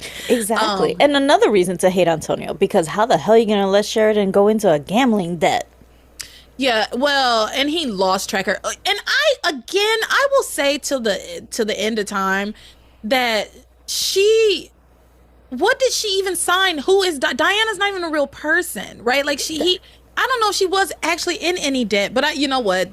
They were goons, gangsters. They know who you are. They'll find you, catch up. Yeah, fine. And eventually they did find out that it was Sheridan. So yeah. So anyway, she says, I feel bad because he's only hurt and sick because of me, because he was in an accident, trying to pay off my gambling debt. And yeah, I mean, it just sounds crazy. It does sound crazy. And it sounded crazy to Luis. He was like, what? It's like, we really do have a lot to talk about, because what were you doing in a gambling den, basically, Yeah. So she says to Luis, if you don't want to go in to see Antonio, that's your choice, but please understand why I have to go and see him. And then she walks away from him and heads to go talk to Antonio. And Luis is like, yeah, I do understand. Under his breath, he's like, I do understand. It's because you're in love with him. That's why. I wish Diana's in love with him. Yeah, well, Diana and Sheridan have, like you said, they're merging into one. And so I do wish that he would just say that to her. I feel like if he had said that to her, then it would have opened up a new conversation, and a conversation that would have been probably a little more productive, because she would then understand that he feels like you're in love with another man, and is worried about where that leaves him. So anyway, She goes in to talk to Brian or Antonio. Then they use his name, use Frank. They get into the Titanic stuff at one point. I'm like, these people have too many names at this point. Why are we talking about the Titanic? Why are we talking about the fucking Titanic? Oh, my Louise is like, God. remember, we were on there. And Sharon's like, yeah, but you died. And I ended up with Frank, who's really Antonio. And we went to go see our dead children. So let's quickly talk about, before we get to that, Sheridan goes into Antonio's little alcove, and he starts gushing over her to Eve. Look at my fiance. Again, I don't know why he has like this weird Southern accent that comes and goes. Look at my fiance. Isn't she the most beautiful girl in the world? It's all very uncomfortable. Eve's uncomfortable. Sheridan's uncomfortable. Everybody's uncomfortable except for Brian / Antonio. Yeah. Very Simone-like. This is my man. Yeah, it was very Simone. It's very Simone coded. And then meanwhile, Pilar is begging Luis, saying she just wants to have peace in her family. Like, your sister is finally back from the dead. Your brother is finally back. I just want to have some peace in my family. Please, Luis, can't you give me some peace? No, because we haven't worked through the problem. We have a problem, mother, and I can't just sweep it under the rug. We have a big, huge problem to deal with. There will be no peace until we work through what the problem, the issue, which is that me and my brother are in love with the same woman, and I had her first. And I just had her last. Dibs. But no, seriously, she's like begging for peace in her family, and he says, you know what, you can forgive Antonio, but don't expect me to. And she says very firmly to him, I can and I will. Like, she expects him to forgive Antonio. That's between him and Antonio. That's between Luis and Antonio. You can forgive him all you want to, but you can't force your son to forgive him. And he gave up so much of his life in pursuit of like taking care of you and the family because Antonio he gave up left. on Beth. Yeah. And he was with Beth at the time. But think about it, they would have been together today if Antonio didn't leave and his father didn't leave. Now, would they still? Well, actually, let me take that back. We don't know if they would still be together today, but he would have at least been with her for a while. That's how I feel. I don't think they would still be together today. I don't know if they would. Then again, I don't know if Beth would ever let him go once they got married. Or if Luis isn't noble to just stay even if he's not in love. Yeah, that's true. Okay, you know what? They probably would still be together. Okay, so he says, you know, you can't force me. She says, I can and I will. Like, well, no, you can't. And then she says, I don't understand how you can be so angry at anyone when you've just received the miracle you've been praying for.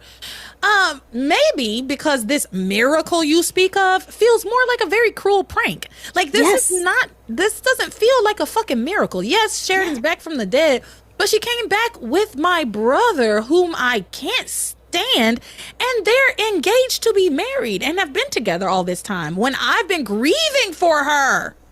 Yes. It's painful. Yes. It's hard. This is tough. Pilar pissed me off. That pissed me off. No. Unless what Pilar meant is that their sister's back. No. Maybe she wasn't talking about she Sheridan. Specifically said Sheridan. Oh. Okay. Yeah, no, she was actually. She was specifically talking about Sheridan. She specifically said, you know, you prayed for a miracle for Sheridan all this time, and now you've gotten the miracle that you prayed for. And how could you possibly be upset that your brother is fucking your girlfriend? Come on. Well, his fiance, because they were also engaged before the explosion. Yeah. Yes, the love of your life that you grieved for and thought was dead, and to come to find out your brother was fucking her the whole time. No, I'm not happy. You're right. No, I'm sorry, Mama. This is no miracle. Maybe it's a miracle to you. And they lost their grandmother's ring. And they lost the grandmother's ring. I actually thought about that the other day because I had a feeling. I was like, I wonder if Brian's gonna ask Pilar for the grandmother's ring to give to Sheridan. I thought that was like where we were headed, but he didn't. But he hasn't so far. Because right now she got a nut. He nut on her hand. He nutted that hand up. Yeah. Oh, okay, that's sick. Well, I mean, she needs a proper ring. She does need a proper ring. But yeah, I thought that he was going to ask her for it, and then we were going to have to get into that whole thing. Poor But yeah, the grandma. grandmother's Her ring is at the gone. bottom of the ocean, along with the heart of the ocean in the Titanic. Yep. Those two pieces just together. Yep. You're here. There's nothing I fear. Sorry. Anyway. I wasn't even gonna try to hit those notes. So, good on you. So Pilar tries to stop Luis because Luis is like, no, Luis insists that Antonio needs to know the truth about him and Sheridan, and that he's like, and I'm gonna marry Sheridan, not him. The girl is mine. And oh yeah. Then Pilar tries so hard to stop him, and this is when Hank shows up, and Pilar's like, Hank, please try to talk some sense into him. But Luis is determined to tell Antonio the truth. And Hank and Pilar just beg him not to tell him the truth. And it's interesting. I wrote in my notes, remember how Pilar never lies? Remember that? Remember that was a whole thing where they were talking about how Pilar's the most honest person. And I have maintained that Pilar keeps the most secrets. The most. She keeps all the secrets and she does all the lies. All the things she covers for her daughter, all the things she covers for her sons. She's always lying. She's for always for lying. Ivy. She's always lying, and now she's trying to lie to another one of her kids. Hank gives this speech to Louise. I didn't bother to write it down. Did you? No. Because I didn't fucking care. No. I was on Louise's side 100%. I don't even think I have a note about Hank. But Hank gives him a speech that convinces Louise not to tell Antonio. He's just like, that's your brother, and he's sick, and you should have a little more sympathy. And what about your brother? You're going to hurt him. Yeah, you're going to be with Sheridan for the rest of your life. But, like, shut up. Whatever. He successfully convinces Louise not to say anything. So then they all go into Antonio's little alcove in the hospital where they find him kissing Sheridan very passionately. Yep. And kissy. yeah, it was, and Sheridan pulls back and she's mortified, looks up and is mortified to see them all standing there. Antonio says some really annoying stuff. Again, I didn't care. I didn't write it down. If anything, I do remember that even the kiss happening felt forced. Oh, like he forced Sheridan into that kiss. Yeah. Then again, she was standing over him. He was laying down. I mean, she could have stood up at any moment. But she's also the leverage. Trying not to sort of give him any clues that, like, I don't like you like that anymore. But see, that's the thing. Does she not like him like that anymore? Because she was kissing him very passionately. Yeah, she does. She does like him. She does. She loves him. Actually, she loves him. She said as much.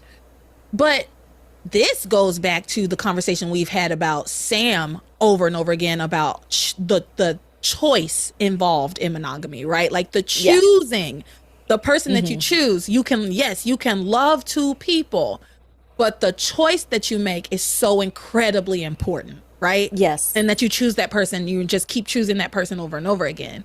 And so it is a betrayal. I don't know. At this point, Sheridan, what are you doing kissing him? And Luis is like literally right there. Oh, she should have done something. I don't know. Maybe I agree. Maybe she just didn't want to tip him off, but he needs to know the truth anyway. He does need to know, and I think Sheridan was gonna say something. And again, here comes Eve. No, we can't stress him out because he can die. Because she did get the results back to show he can't have any stress. This is serious. Yeah, well, actually, we don't know how. She hasn't even when she tells them that he needs calm and quiet. She hasn't even gotten those results yet. She hasn't gotten any of that. Oh, she hasn't. Okay. Yeah, she just is like, I don't know what's going on with him, so we should keep him quiet and comfortable and calm until we can figure out what's going on. Because you know, yeah. So yeah. It's actually even worse because she doesn't even know what's wrong with him. She's just like, he needs to be calm. It's very critical. It's very important. Is it? You don't know that, But Then give him a sedative and just knock him out. hello, You want a sedative or something to quiet your nerves? yeah. Exactly. Keep him That'll calm. quiet his nerves. You are the expert at keeping people calm. Just dose him up, girl. You know what to do. Give him some drugs and he's gonna be like, "Hello, everybody, nothing bad." You want to, you know what? You want to keep him calm. We need to get Rebecca over here with her pharmacy. That's titties. right. That's right. Get a prescription from Rebecca's boobs. Yeah, for sure. She charges 10% less than CVS. Yes, she does. Anyway, there's this whole thing where And Luis is pissed when he walks in and sees them kissing. And now Sheridan has to come up with this elaborate lie about how the Cranes are going to pay for everything. yeah, he tells her, Luis says her, like, tell him the truth or I will. And that's when Sheridan's like, oh, well, I just want to tell you that the Cranes are going to pay for all your medical expenses. And he, of course, is like, no way. I won't take any handouts. I'll pay my own bills. Whatever. With what job? Yeah, with what money? You got none. You got nothing. In fact, your whole family got no money. They don't even have a house. Yeah. Now you have shown up and put us in more medical debt. Thanks a Yes. lot. And Yes. and using your regular name, we're using Lopez Fitzgerald. You should have put down O'Leary because we don't want the bill collectors coming for us. You should have wrote down O'Leary. So anyway, yeah, that whole stupid thing happens where she says that the Cranes are going to pay for it, and he refuses. And then he announces that he's going to be staying at Sheridan's cottage, and it kind of makes sense. And he's going to be leaving the hospital. He's not staying there. And it does make sense to him, right? Yeah, to him it makes sense. Like, Why where would he else be was he staying at going to go? Sheridan's He cottage? can't even go back to the Lopez Fitzgerald's home. There is none. Yeah. Originally, they were supposed to be staying at a hotel. That was the whole thing. They were That supposed is to go true. and stay at a hotel, probably the B&B or something. But Yeah. but it does make sense that he would assume that he's going to be staying at Sheridan's cottage. And then when he makes that announcement, Louise storms out, understandably so. And Sheridan goes and catches up with him. And I think Louise is justifiably upset. I'm not saying that Sheridan is wrong necessarily, but I do see why Louise is upset. And he says as much. He's like, he's going to expect for you to make love to him. Yeah. Well, Sheridan says to Louise, because he's upset, and she says to him, I'm just trying to do the right thing here. And then Louise says, how do you expect me to feel? We were separated for what feels like an eternity, and then you finally come back and you're gonna go shack up with my brother. And Sheridan's like, stop making it sound like that. You know that I love you. Louise is like, no, actually, I don't. I thought I did, but now I don't know. I don't know at all. So Louise is sharing with Sheridan that he feels very insecure about their relationship. Understandably so. Yes, He and just saw her uncomfortable. kissing his brother. And she's engaged to him, and she just told him that they've been sleeping together, right? So And that they're about to go sleep together on the same bed they just slept in. exactly. And so It might still smell like Luis. and Sheridan's like, how can you doubt my feelings about our reunion, about us making love? And she says, I just don't know what to do now that Antonio is so sick. Now that Antonio's so sick, I don't know what to do. It's the same thing that you needed to do before he was sick. Yeah. What do Tell you mean him. now that he's sick? The truth is the truth. It doesn't care who tells it. Tell the truth. Yeah. And if Luis is strong enough to handle the fact that she had amnesia, she fell in love, she was Diana, give Antonio the same respect of being able to understand, hey, this is actually Sheridan Crane, who before you met her was in love with Luis, who was with Luis, who talked about her dead lover the whole time she was with you. Yeah. Let me say this. I think I would enjoy this storyline a lot more if they actually did tell Antonio what was up very early on. They really told him what was going on. And then we did see this kind of rivalry between the brothers. Yes. And Brian or Antonio kind of uses his sickness to kind of keep Sheridan around. He understands that that's what he's doing. I think I would have enjoyed it more. I was still, of course, I would never like Brian or Antonio. I would never and like maybe him. that's why they didn't do it, because people would still always see him as the villain. This way, they're trying to almost be a little more sympathetic, so you feel sorry for him. Yeah, and I think that's probably why I hate it so much, because I don't want to feel sorry for Brian Antonio, and it's not working. I don't feel sorry for him. I don't. I am annoyed that nobody's telling him the truth, but I don't feel sorry for him about it. You should have been here. You would have known had you been here. You and would maybe know. you would have gotten people to be more sympathetic if he would have found out the truth and decided, okay, let's figure this out. Yeah. You know, And to this or day, do I what still don't know Ethan what did. Date both of them and see who you like best. Oh my God. I mean, we've seen that in this show before, and it didn't work out well, but they did something. It was something. It was something. Yeah, but yeah, she tells Luis, I can't believe you. How can you say that? I just don't know what to do because Antonio's so sick. And then she says she's going to straighten everything out once Antonio is strong enough. And then Luis is like, well, I think he was strong enough to be kissing you. I think he's strong enough to hear the truth, right? Yeah. And she tells him that he's blowing everything out of proportion. No. I think the reaction was proportionate. I think the reaction is proportionate. I do. Yes. I do. Yeah. I do. I agree. And so then Luis goes on to say, I know why you haven't told Antonio about us. You don't know how you feel. And I liked this. I liked what he was saying to her because I think this is the truth. Yes. He says, you don't know how you feel. For the last few months, you've been another person with another name. Maybe you liked being Diana better than you liked being Sheridan Crane. Maybe you don't want to go back to being the wealthy heiress engaged to a cop from the wrong side of the tracks. And he says, are you engaged to me or to Antonio? Who do you love? Is it me or is it him? Yeah. That was actually a really good speech. And it's true, though I don't see why she would want to be Diana. She can't even carry a tray. I don't know why she would want to be Diana. I don't know why. And Diana was truly insufferable. I don't know why she would want to be Diana.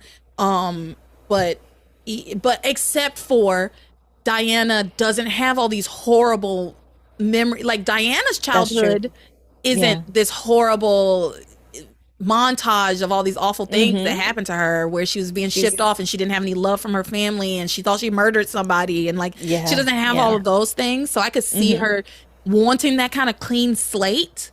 I can an kind of innocent little babe with no history, no past, no anything, and no connection to these Cranes, right? Yeah, no connection to these Cranes, but who've been trying to kill her over and over again, over and over again, along with her own father, and they simply will not stop. Can't stop, won't stop. Nope. It's really Julian is still right back to wanting to kill her. Yeah, they're about to be at it again. So, she tells him he's blowing everything out of proportion. I don't agree. Neither does Luis, but he gives her a sweet little speech about, maybe that's just what you wanted. Maybe you want to be Diana. He's looking for some reassurance. Yeah. She is not willing to give him that. None. Yeah, and that's but that really upset me. And instead she's giving history. Antonio all the reinsurance, and he's seeing that. Like, you're making him feel better, and he doesn't even know what's going on. Yeah. He looks at her and says, are you still Sheridan? Are you back to being Diana? Are you my fiance or are you Antonio's? And she says, it kills me for you to even ask. Well, then answer the question. Answer the question. Yep. And she says, of course, I'm Sheridan Crane and I love you with all my heart. But I can't lie to you. When I was Diana, I loved Brian Antonio very much. Okay. So Luis says, I understand that, but I need to know, where are you now? Because see, she's saying, no, I'm Sheridan. I love you. But when I was Diana, I did love Antonio very much. And so that's still very unclear. Where are you now? I need to know, where is your head at, so we can make a plan, so we can work together. Exactly. They can work together on this. Exactly. If she will be honest with Luis. And then they need to be honest with Antonio. But exactly. And then give her time. Because again, this all happened in one night. She just got her memory back hours ago. Yes. I have to keep that in mind. I know I'm giving Sheridan kind of a hard time, but I think it's because, to me, obviously I hate Antonio, so that colors the whole thing. But also, there's just something about the fact that she was with Luis and they have so much history together. She loves him. The minute she saw him, she forgot all about Antonio. Oh my! I don't God, understand how you're so torn. I don't get how she's so all torn. over that cottage, even though it probably still smelled like Gwen and Ethan. And it seems yuck. Yuck. And it seems that she is torn, right? Like she's telling him, you know, of course I love you, but I love Brian too. I loved Antonio too. Like I didn't remember. I had amnesia. I didn't even remember you. And so this is very hard for me. This is very confusing, which I understand. It's very confusing. I do. Yeah. And you are right, Maria. We do need to give her time. I think it's just tough because there's so much history between you and Luis, and you've only known Antonio for a few months. Like you and Antonio have. So we're doing the math here. Sheridan blew up on that boat, just about 9 months ago. Because Theresa, they were all in Bermuda at the same time when Teresa was with Julian down there. Yes. And that's when she got pregnant, right? Allegedly. In those days. She got pregnant. She just had that baby. It's been about 9, maybe 10 months, right?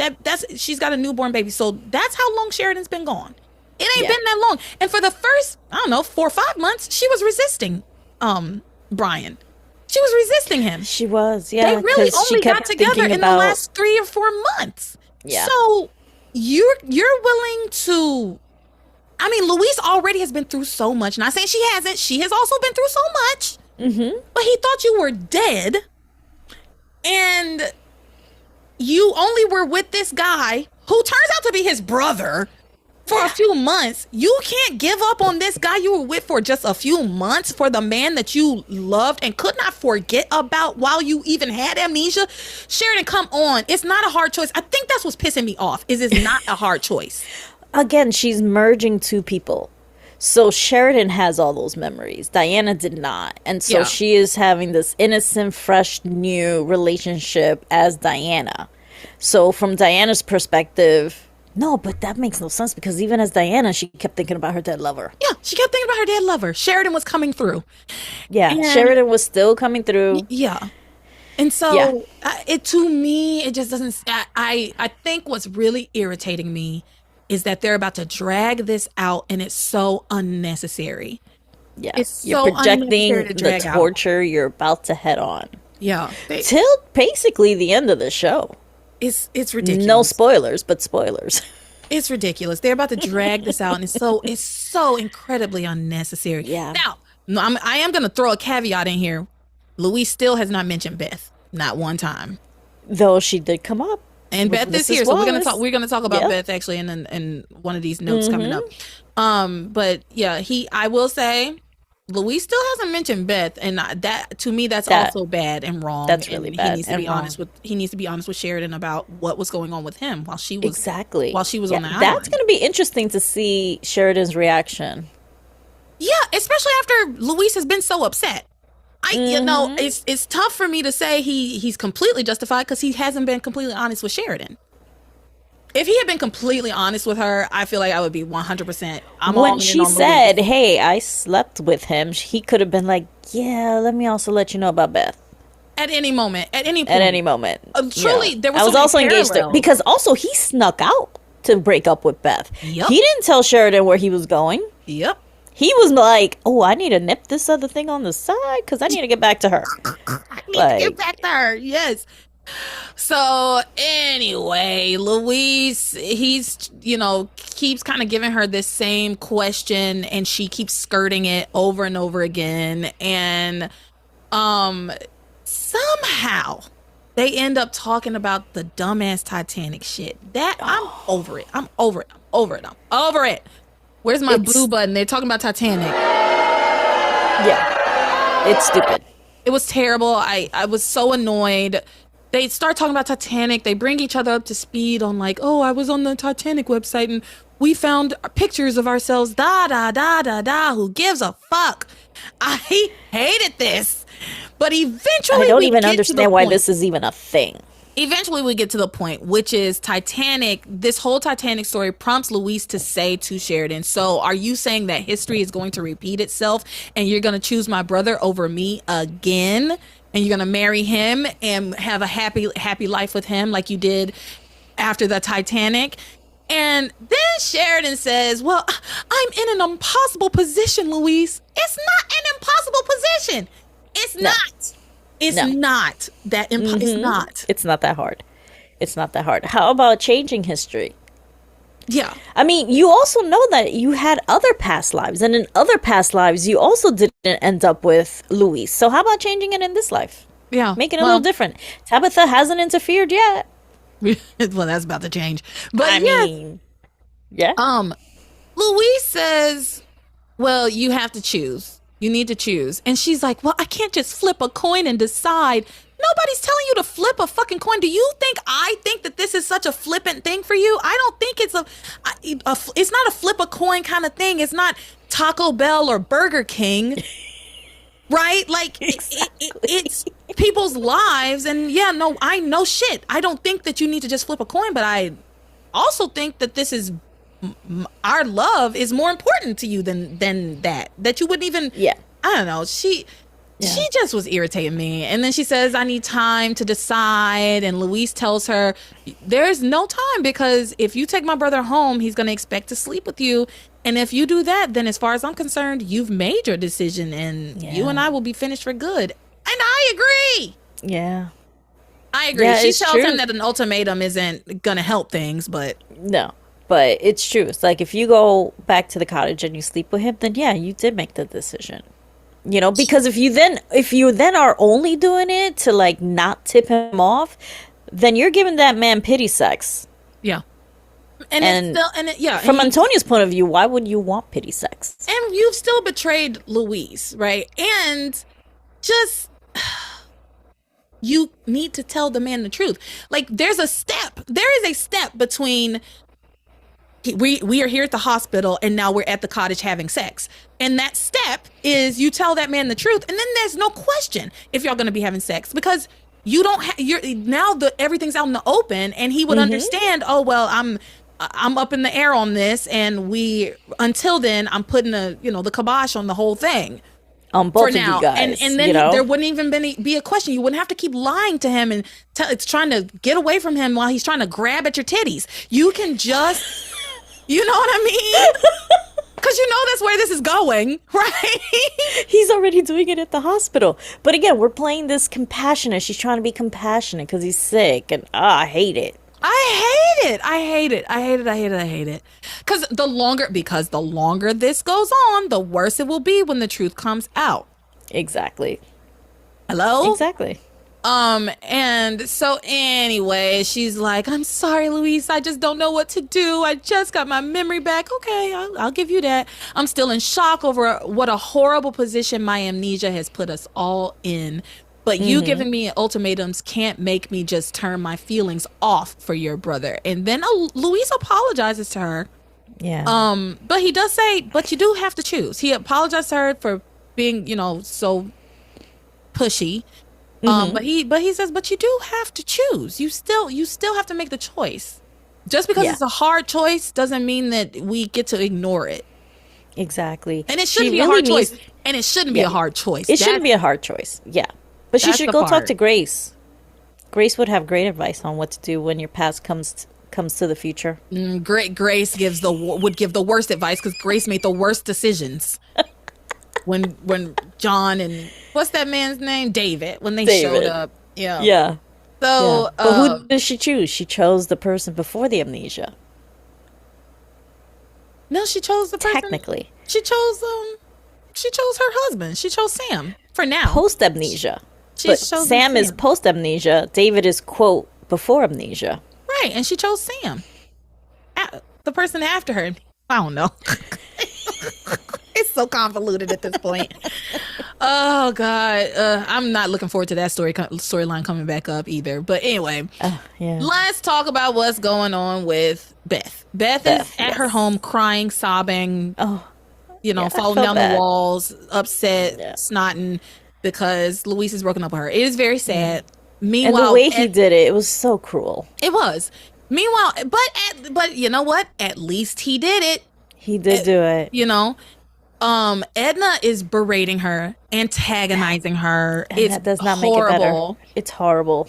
Yeah, it's horrible. Edna's just horrible. And Edna's like, well, you need to run me a bubble bath. And Beth's like, fine, I'll run your stupid bubble bath. And then they walk into Edna's bedroom, and then we hear this loud crash and bang. And it turns out Edna has fallen. Now, there is, you can speculate based on how the scene was going that Beth did something to her.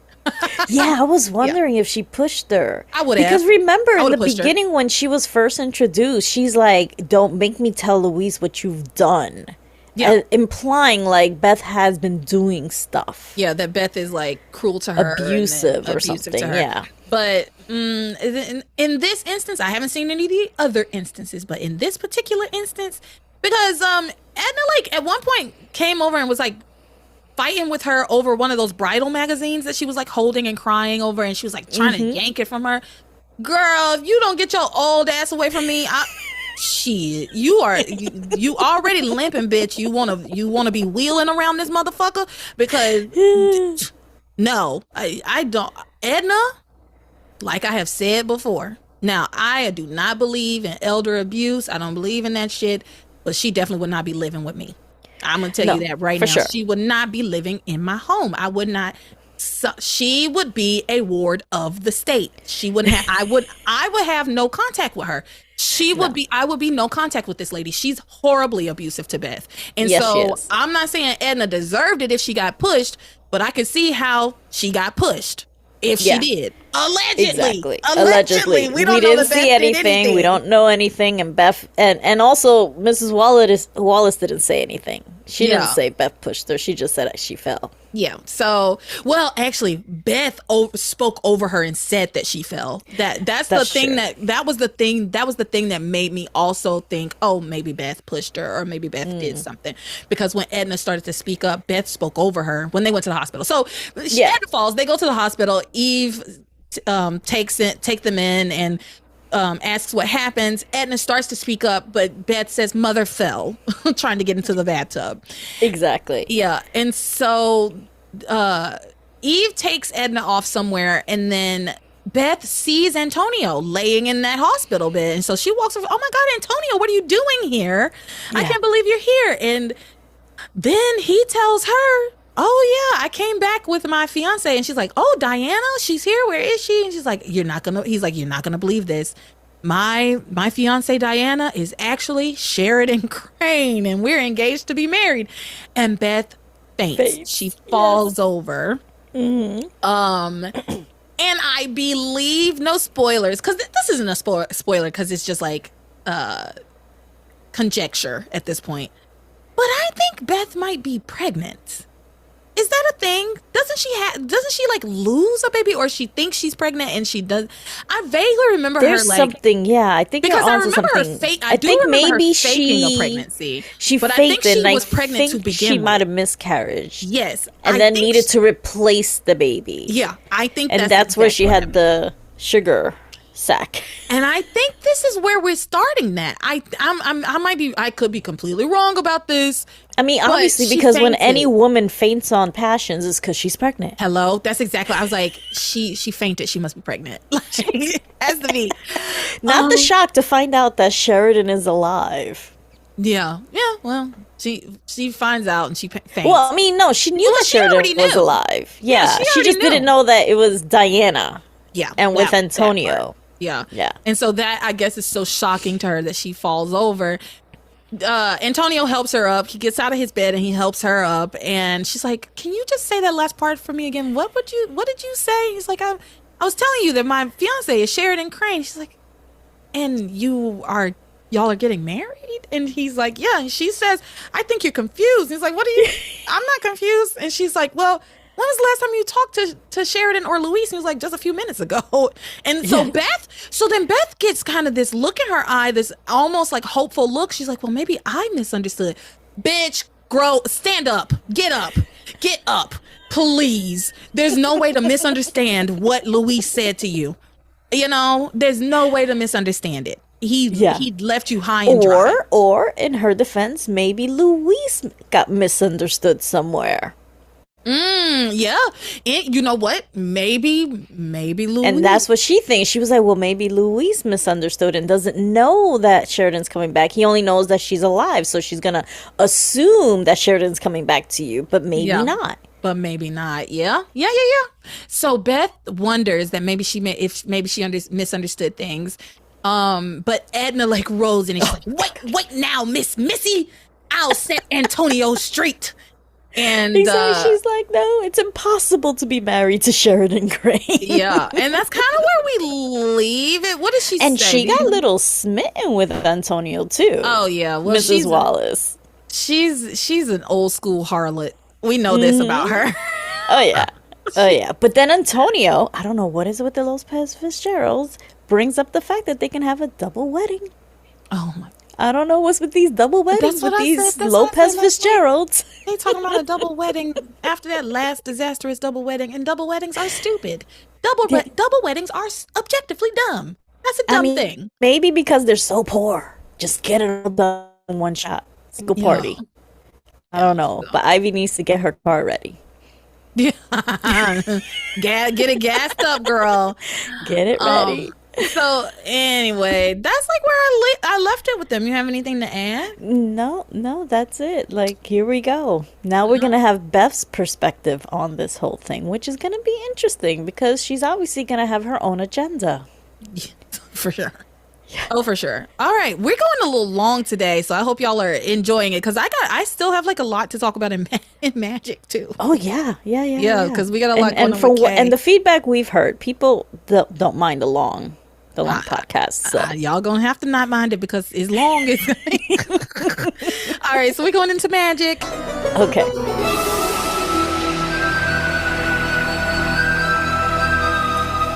All right, everybody, let's talk about what's going on with these magical children. So Charity's in surgery. Everybody's at the hospital waiting on her to get out of surgery. Jessica gives Kay like the same old speech she always gives her. I know you did something, Kay. Yeah, you brought evil back, blah, blah, yada, blah. yada, yada, blah, blah, blah. Kay doesn't give a shit. She actually says, shut up, Jessica. Yeah. Which maybe I should make that the show title. Shut up, Jessica. Because I didn't get a lot of good quotes this week, but actually that's a good one. And I don't think I've ever had an episode with Jessica's name in it, ever. Because she's never a featured character, at least not yet. Wait till later. Yeah, so we might call this episode "Shut Up, Jessica." Yeah, well, there's some later stuff with Jessica that is so sad. Yeah. I hate it when they finally gave her a story and that was what it was. And that's what it was. Yeah. Anyway, she tells Jessica to shut up, and then Reese shows up because Jessica was the one that called him, and he says he's there to be there for Kay. Mm-hmm. And then he questions who or what keeps opening the door for evil to come into Harmony, and he's predictably blames Tabitha, but Jessica says, and Jessica's like, don't even say it. He's like, I didn't say anything. I know you were gonna say Tabitha. Leave her alone. She just lost Timmy. Blah blah blah. Well, and she's like, well, why would Tabitha invite the evil in that killed her grandnephew? Right? That's why would she right. do that? So I feel like Tabitha's got a pretty good, solid alibi for this one, right? Even though she was a part of it, but but she wasn't that much of a part of this. This was really all Kay. Yeah, because Kay's the one that brought in the zombie. The only thing that Tabitha did was like direct her towards the book. That was like it. And then she just kind of sat back. In fact, she wanted that zombie out. She was hoping that the zombie would like die. Once the zombie started to turn and have its own autonomy, she didn't want that zombie around. Yeah, so because she took her powers. Yeah, exactly. She took Tabitha's powers. Yep, they gave her Tabitha's powers. So Meanwhile, Grace tells Sam something about how she sensed evil at Charity's party, and she knows that it's going to come again, and they need to be prepared. They need to be prepared for when evil will come again. And then Father Lonigan features so heavily in these episodes. Yes, he does. And the show wants him to be the moral compass, and I just don't buy it. I can't do it. So he shows up, of course, to confront Kay. He confronts Kay about telling Miguel the truth. He's like, you need to tell Miguel the truth. She, of course, refuses, saying that she doesn't want to lose Miguel. Meanwhile, Eve operates on Charity. The transplant, she comes out and tells them that the transplant went well, but her body is still in bad shape, and that the next 24 hours are critical. So the adults all decide they're going to go get coffee and food, and the kids are going to wait with Charity. And so these groups split up. The kids end up going to the chapel to pray for Charity. Yeah. And then Kay goes in later after everybody's gone in and sat down and are praying. She comes in, and the statues at the front of the church, like the angel statues, point at her and start telling her to get out. Evil be gone. Evil must be punished. Oh. It's so weird and creepy. Yeah. Evil must be. Wickedness must be punished.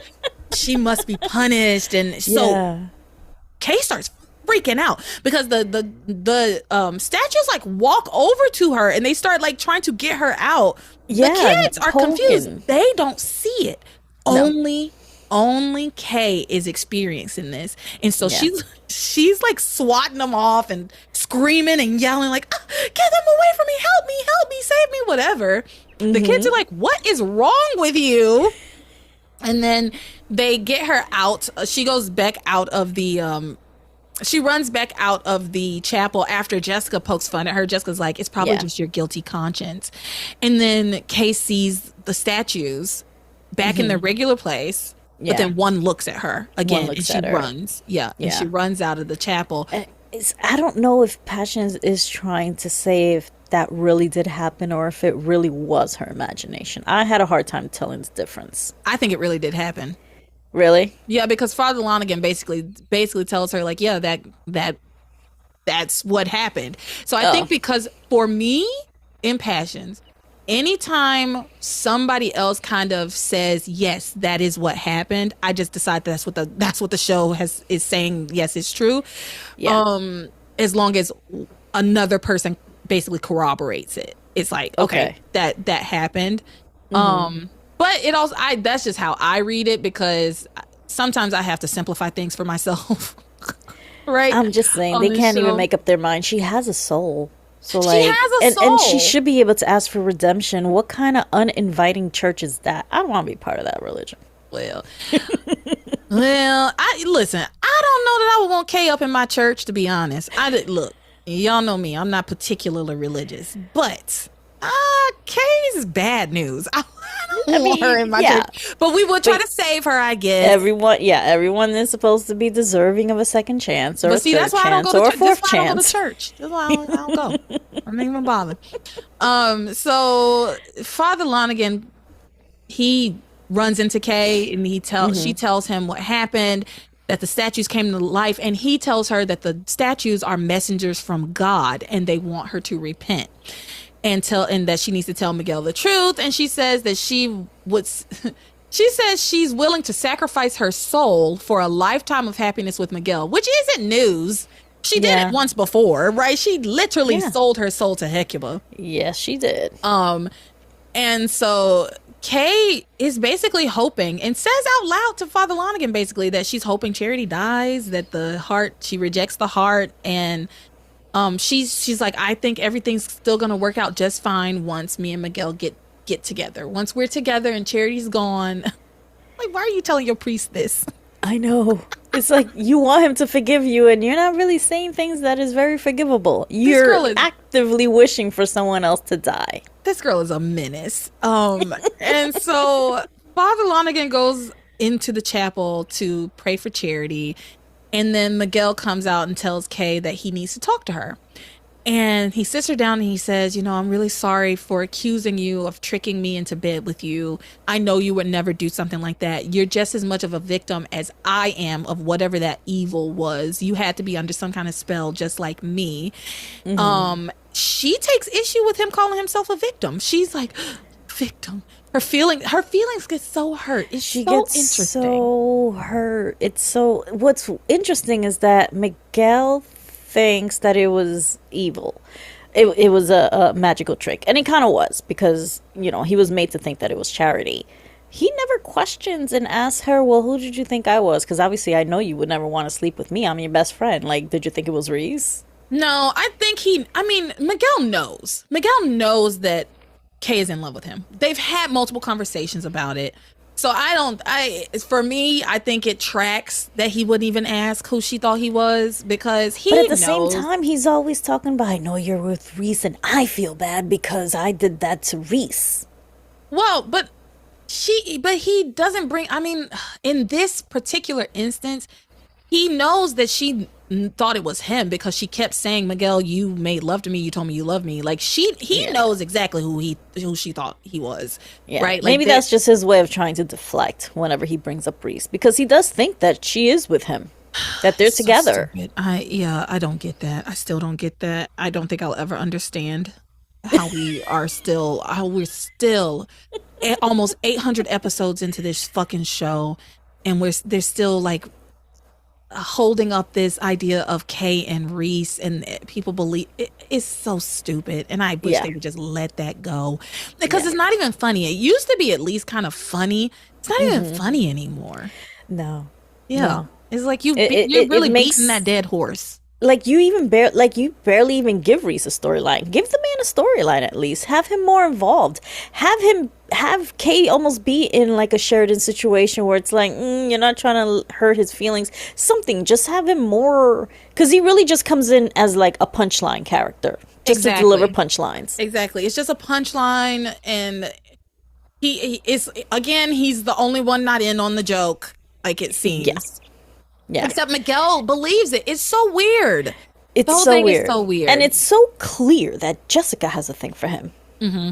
Yeah, it is very clear. And no one explores it. Like, why aren't we exploring that? Like, make it seem like Jessica's trying to come between them, and Kay will be like, you can have him. Yeah. Right. Yeah. So anyway, Miguel tells her, we're both victims, and she really kind of takes issue with that, and she's like, yeah. A victim, we made love. Like, I wasn't making love to you, girl, get that through your head. So he once again tells her that he thought that he was making love to Charity. She gets upset, she starts crying. He says, we were under some evil spell. I love Charity, Kay. And that she's the only woman I want to be with. And Kay says to him, and it's interesting, at this point, Kay's so upset, she's trying to tell Miguel the truth.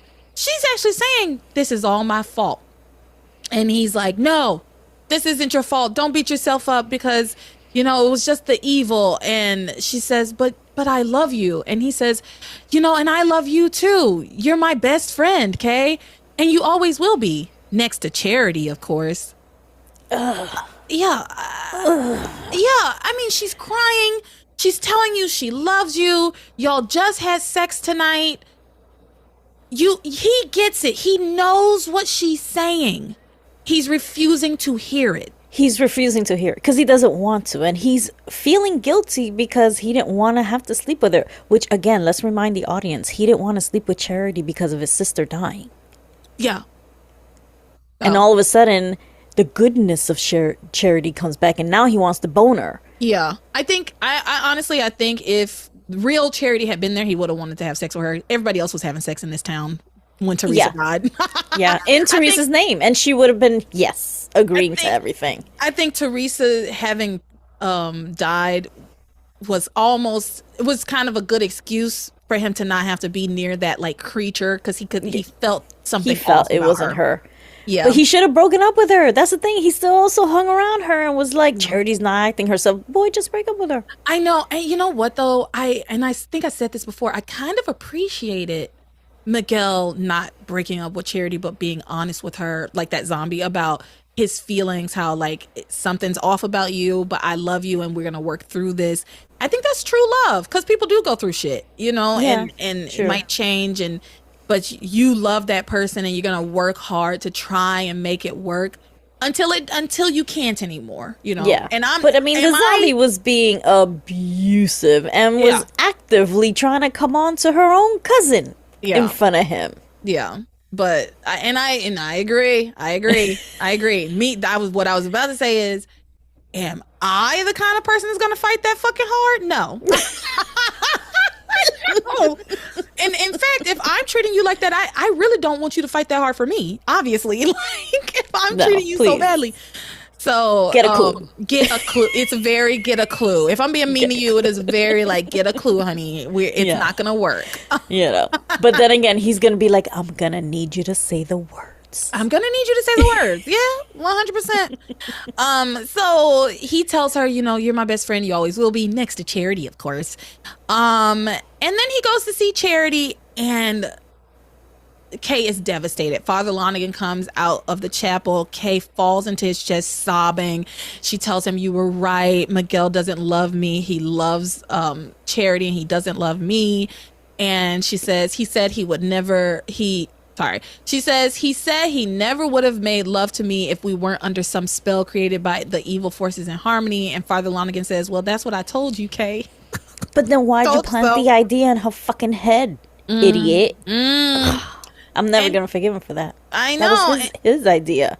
It was. Take the vial then and pour there. It out, right there. Pour it out on the ground. They were outside. Pour it on the ground right there. Right there. And Kay says, Father, I knew exactly what I was doing, and I was sure that part of him did too. I mean, I know somewhere deep down inside of him, he had to know it was me. And Father Lonigan says, but if he says he didn't, I believe him, Kay. And Miguel's not the kind of young man who would knowingly betray the woman he loves. Right. And Kay says, but he's supposed to love me. I'm sorry. I couldn't feel bad for Kay. She was sobbing. She was crying. But he's supposed to love me. Get a fucking clue, girl. He doesn't.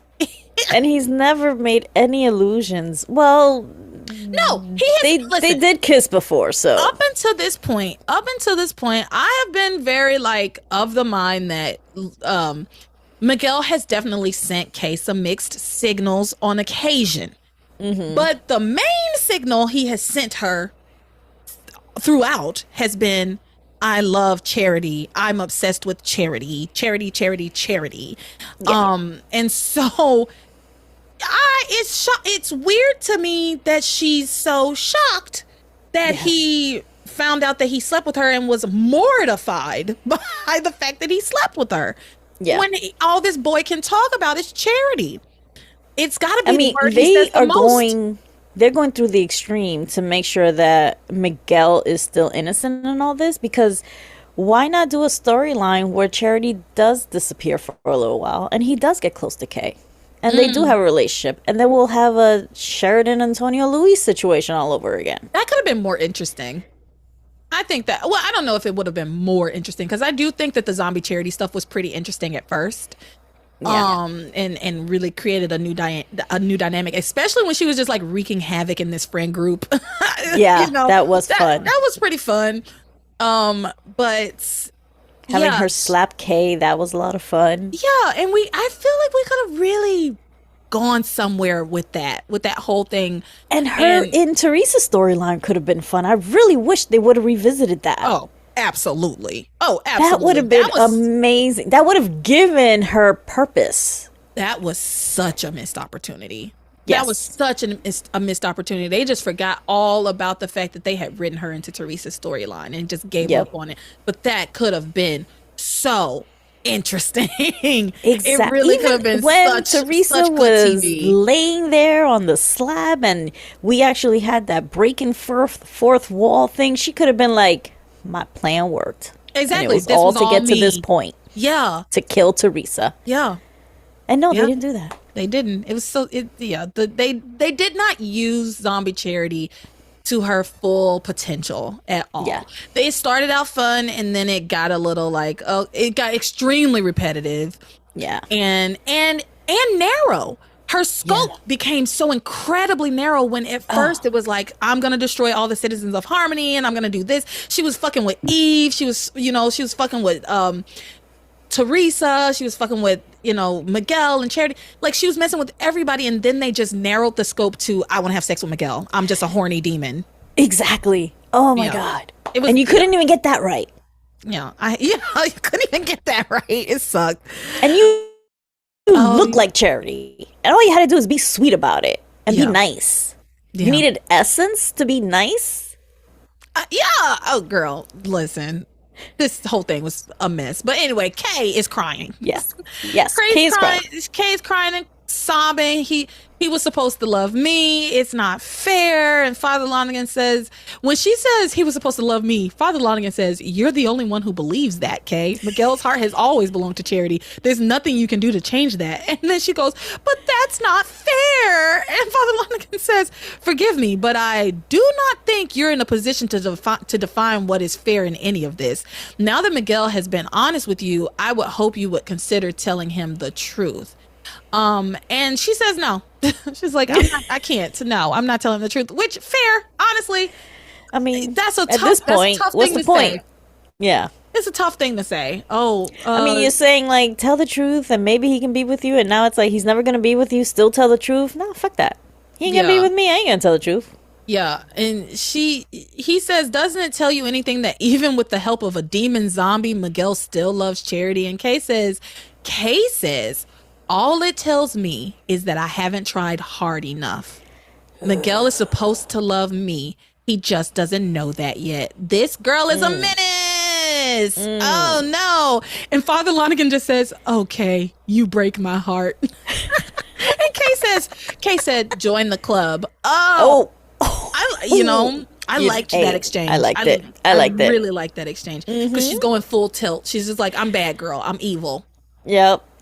I'm wicked through all and the through. women are. Because Theresa was saying the exact same thing. Ethan will be mine. Hell or high water. Yeah. I just haven't tried hard enough yet. You haven't tried hard enough? After you creating practically a zombie, almost killed your cousin. A demon zombie. After all that, she's done so many things. She's tried extremely hard. Take a rest, sweetheart. Take a rest. Yeah.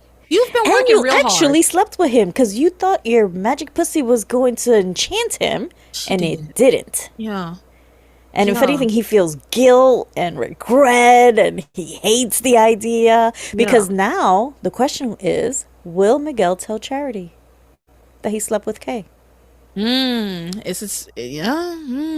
should. He should, but will he? And will Kay hold it over his head? Because Kay would love to be able to stick it in and tell her, well, me and Miguel had made love. Yeah. And then Charity would be all like, how could you, Miguel? And it'd be like, I didn't know it was her. But still, how could you? You should have known deep down that it wasn't me. Yeah, I am interested to see how this goes. Again, spoiler I don't alert. remember how it went, so this is all speculation. I think Kay gets pregnant. Isn't this when she gets pregnant? Does he sleep with her again? It would be real hard for her to get his dick again. That's also true. So I think this is when she does. Spoiler alert. I think it is. But I don't remember, so I'm actually enjoying the ride. Which was her plan, y'all. Remember, Kay's plan has always been to get Miguel to sleep with her and get her pregnant. And then he'll have to marry her because he got her pregnant. Right? Yes. So I feel like it's not even really a spoiler because that was the plan. Right? Yeah. And it's just she's about to learn some really tough lessons. She really is. Actually, I don't know if Kay ever really learns her lesson. I don't think she ever really learns her lesson, right? Like, because she had the same plot over and over again. Every single time it blows up.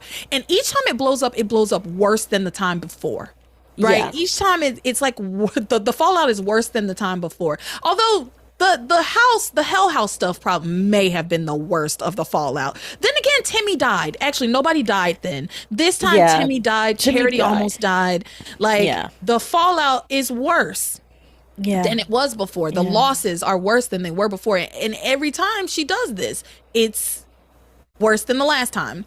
And she doesn't seem to be learning a lesson because she just told Father Lonigan, all I know now is that I haven't tried hard enough. So I don't know. Anyway, Simone shows up to here we go. Just berate Kay some more, and Kay's very sadly watching while Charity and Miguel are talking, because Charity's woken up. And Miguel's in there kind of talking to her, and Kay's standing outside the room looking through the window, and Kay. Okay, the thing about Kay is this is such an interesting character, and I think they actually did write her so well when you think about it, because Kay says some shit that definitely 16-year-old me would have thought, which is like, what's so special about Charity? Right. And actually 36-year-old me has been saying that since we started watching the show. What's so special about Charity? And I get it. Like, I can, as crazy as Kay is, as much as I disagree with her tactics and her shenanigans, I get where she's coming from. Like, I understand the ethos. Like, I understand what's so special about Charity, and it's driving her crazy that this boy is so upset, that she loves, is so obsessed with this girl whom she doesn't see what's so special about her. She's blonde, like Kay said that at one point. Right. Oh, she's blonde. So she's what? Blonde. And but Simone says to her, well, Charity is an angel inside and out, and you're just a self-centered person who looks out for herself. Who would you expect Miguel to choose? But see, it's that kind of rhetoric, it's that kind of talk that makes me want to side with Kay. Exactly. Because if anything, Charity is delusional and talking to trees and talking about premonition, and it's like she needs mental help. And everybody's constantly putting her up on a fucking pedestal. And that is, as Kay, as a Kay apologist right now,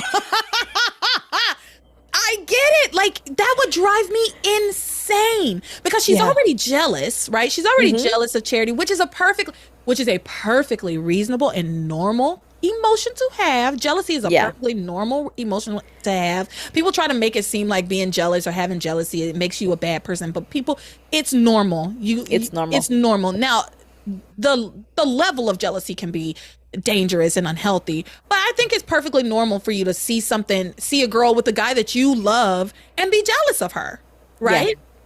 And so, yes, Kay has this jealousy, but also, let us not forget that Charity came in and Kay had to give up her room. And like, listen, I'm not saying it warrants her trying to kill the girl. No, not over a room. But remember, her mother treats her horribly and is only siding with Charity, to the point that she's like, I wish you were more like Charity. Or I wish Charity was my daughter. Didn't she actually say that to Kay? She did. Well, and to be fair to Grace, she thought she was talking to Charity, but it was Kay disguised as Charity. Which is even worse. Which is worse, because then you know how your mother really feels, not what she's telling you to your face. And is talking about you behind your back to Charity. Yes. To Charity. They're to me, as the daughter, I would feel like these two bitches are in cahoots. Exactly. Yeah, no. Exactly. I can feel I can feel Kay, because not just Charity.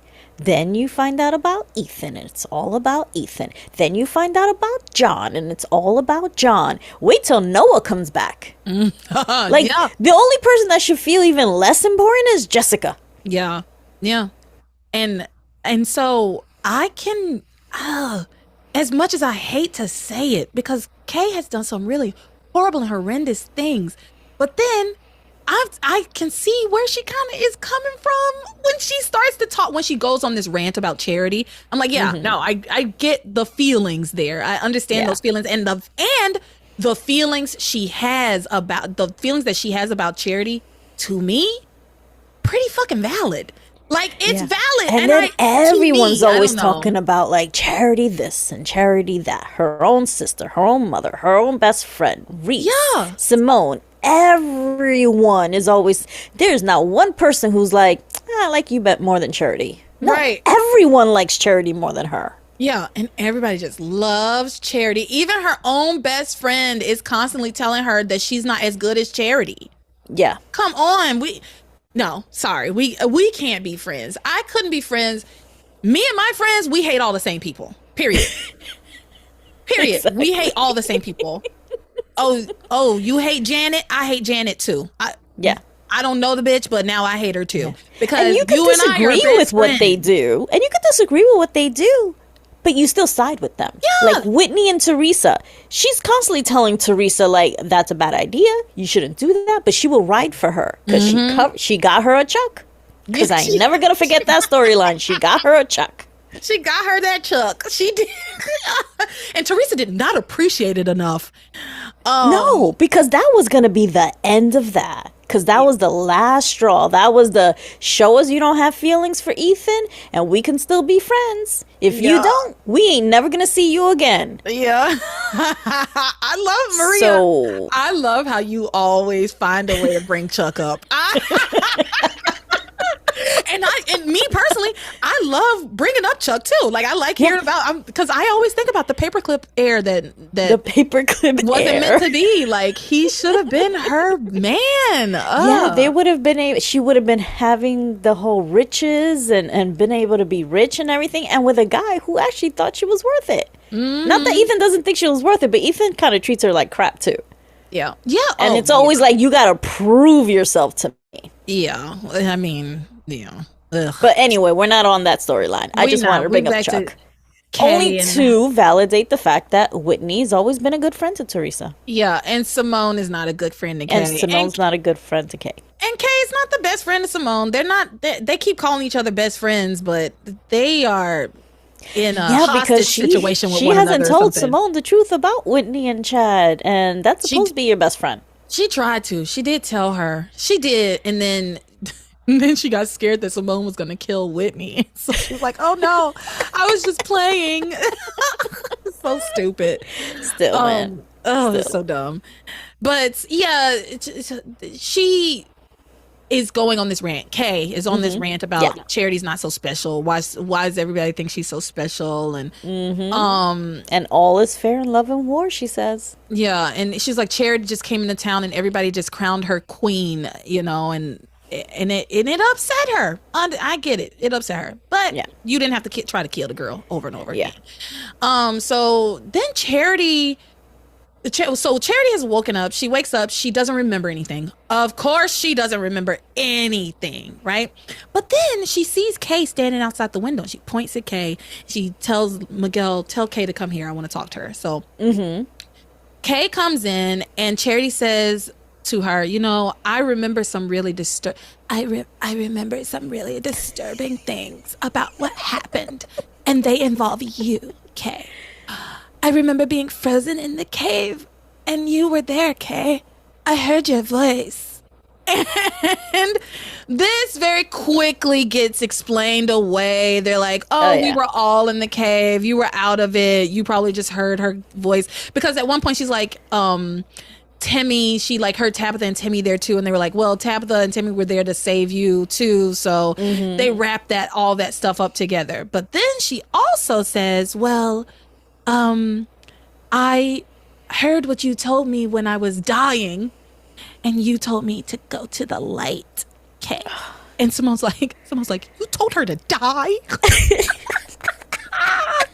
You told her to die? And then, of course, Kay is like, no, I mean, they were saying that there was no help for her, and I didn't want her to hang on and be in more pain. And so Charity actually thanks her. She's like, thank you, Kay. I know you were just thinking of me and what's best for me. It was stupid. Yeah. It was dumb. It was kind of stupid because, when people are like that, you sometimes will tell them, you know what, it's okay to let go. Yeah. So it does happen. But at the same time, Kay actually did not have, no, those were not actual good intentions. That's what I was gonna say. No. She was telling her, "Please die." Yeah, can you hurry it up? If you could get this done in the next 10 minutes, that would be great. Exactly. I have to be somewhere, so can you just speed this up a little? Yeah. So that's all I have at the hospital, and then we need to talk about Tabitha. You got anything else with the hospital? Those children? No, except for the nurse saying, oh, what a perfect couple, those two. These nurses in this hospital are so unprofessional. Everybody everybody in the hospital is so damn unprofessional, really. Yeah. Like, why are you talking to these children about this other child and these other children and how they need to they belong together? Shut up. Yeah. You just be quiet, lady. Yeah, exactly. So anyway, let's talk about Tabitha. Tabitha's Yes. at home. She's mourning Timmy. She's struggling, trying to move on. She tries to do that thing where she tries to like kind of pep herself up, and it's like, I'm Tabitha, damn it, and he was just a doll. I can make 100 dolls, and then she's like, I need to make myself a drink. And of course, she sees like the Martini shaker and everything, and she gets sad all over again. And we get a flashback of the first time he made martinis, and it was all very sweet but sad. It was bittersweet. And so she's trying to move on. Then the floor like starts to open up. We get like all these red lights. It gets dark. There's smoke. There's fire. Big ol' earthquake. Yep. Yeah, and then the flames of hell come up from below her living room, and then zombie Charity appears in a T-shirt that said, I couldn't read it. What did it say? I went back and I like zoomed in so I could see it better because I want to read it because I knew it said something stupid. And she got a T-shirt and it says, I went to hell and back and all I got was a lousy T-shirt. Like, okay. That's hysterical. I love it. Yeah. And then we find out that she's not tangible. Like she's just a ghost. She's a ghost. Yeah. And then she works on Tabitha. She's trying to get Tabitha to start like destroying the lives of the people in Harmony again. Yeah. And get back to work basically. And she kind of whips Tabitha up into a frenzy talking about Timmy and Timmy's death and how she needs to avenge him and get her revenge on the town. And she's like, you need to help me destroy Charity once and for all. In fact, you need to destroy the whole town. And Tabitha is like, you know what? You're right. I do need to destroy all these people, these horrible citizens of Harmony. I'm going to destroy them all. And Tabitha says she's going to create a huge disaster. And Zombie's like, what you going to do? Mudslide? A flood? A great flood? A storm? What are you going to do? And Tabitha's like, I'm going to create a disaster of the heart. She said she's going to just create disasters of the heart for everybody. Oh, the tears that will be shed. Down with the lovers. Tear them apart. Send the knife straight through the heart. Yep. Which is the spell she casts. Yep. So that's when she conjures up all of these little triangles that are floating around in the attic. And she's starting to place people in the triangles. And then she like shoots lightning at them because Tabitha still has her powers. She got her powers back. No backsies, I guess. No backsies. Because Charity's still alive.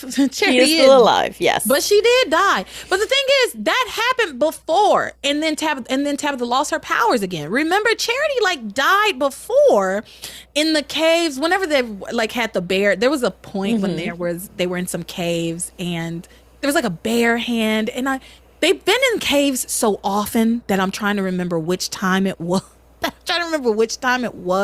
But Charity effectively died at some point.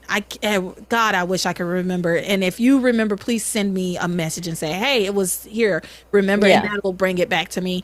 But I do remember Charity basically died because Tabitha got her powers back for a little bit. But then Charity came back to life and Tabitha lost her powers. So it is interesting to me that Tabitha still has her powers, even though Charity's still alive, because we've done this before. We actually did this. Yeah, that's true. Yeah. I wonder with having zombie Charity around if that's the reason why. Now that Zombie's not around, she gets to keep him. The only thing I can think is that Charity's heart is dead, and that's why she gets to keep her powers. Okay. That's the only thing I could think. But she still had her powers while Charity's heart still was beating when she died and they brought her back, and her heart was her heart. And it's not like but maybe it's a thing where there's still residual power. It doesn't just cut off. I don't know. Or maybe the friends in the bait, because remember, it was them that took it. Maybe they were just like, just give it back to her already. We don't have the zombie anymore, so we need somebody to do something, so let's just give it back to her. Yeah, maybe. So that's all I have for today. You have anything else to add before we sign off? No, that's it. That was a good week. It was a good week. It's been a good week for the last like several weeks in a row, 3 or 4 weeks. It's the summer. stuff. Yeah. The summer of 2002. Yeah. Yeah, 2002. We're in August of 2002 at this point. So School's going to start back up, so things are going to start to drag. yeah, they're going to slow down again. So really looking forward to that. But anyway, Maria, where can the people find you? They can find me on the Patreon. All right. And you can find me on Patreon, patreon.com/passionspodcast. Sign up for whatever tier you find most agreeable. And you can come chat, hang out, go to the Discord, and come to the watch party. And Oh, yeah, there's so much fun. oh, yeah, you the guys. watch parties are so fun. There's so much fun. They go on for hours. Yo, we have a good time. I always try to stay on for at least a couple of hours.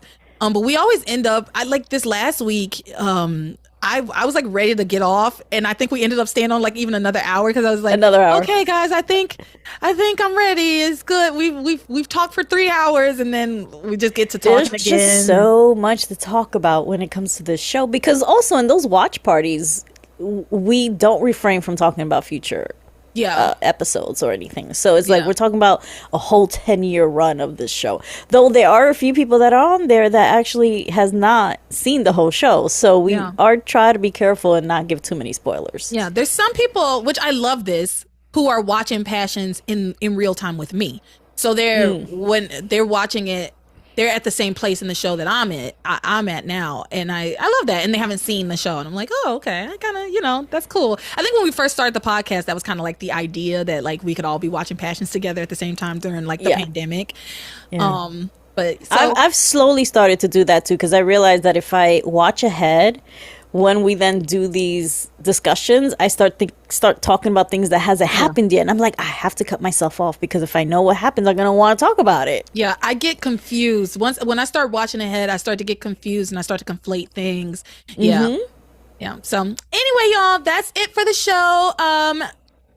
So here's my sign off. Your sign off. Just go for it. Just go for it. You are my passion for life.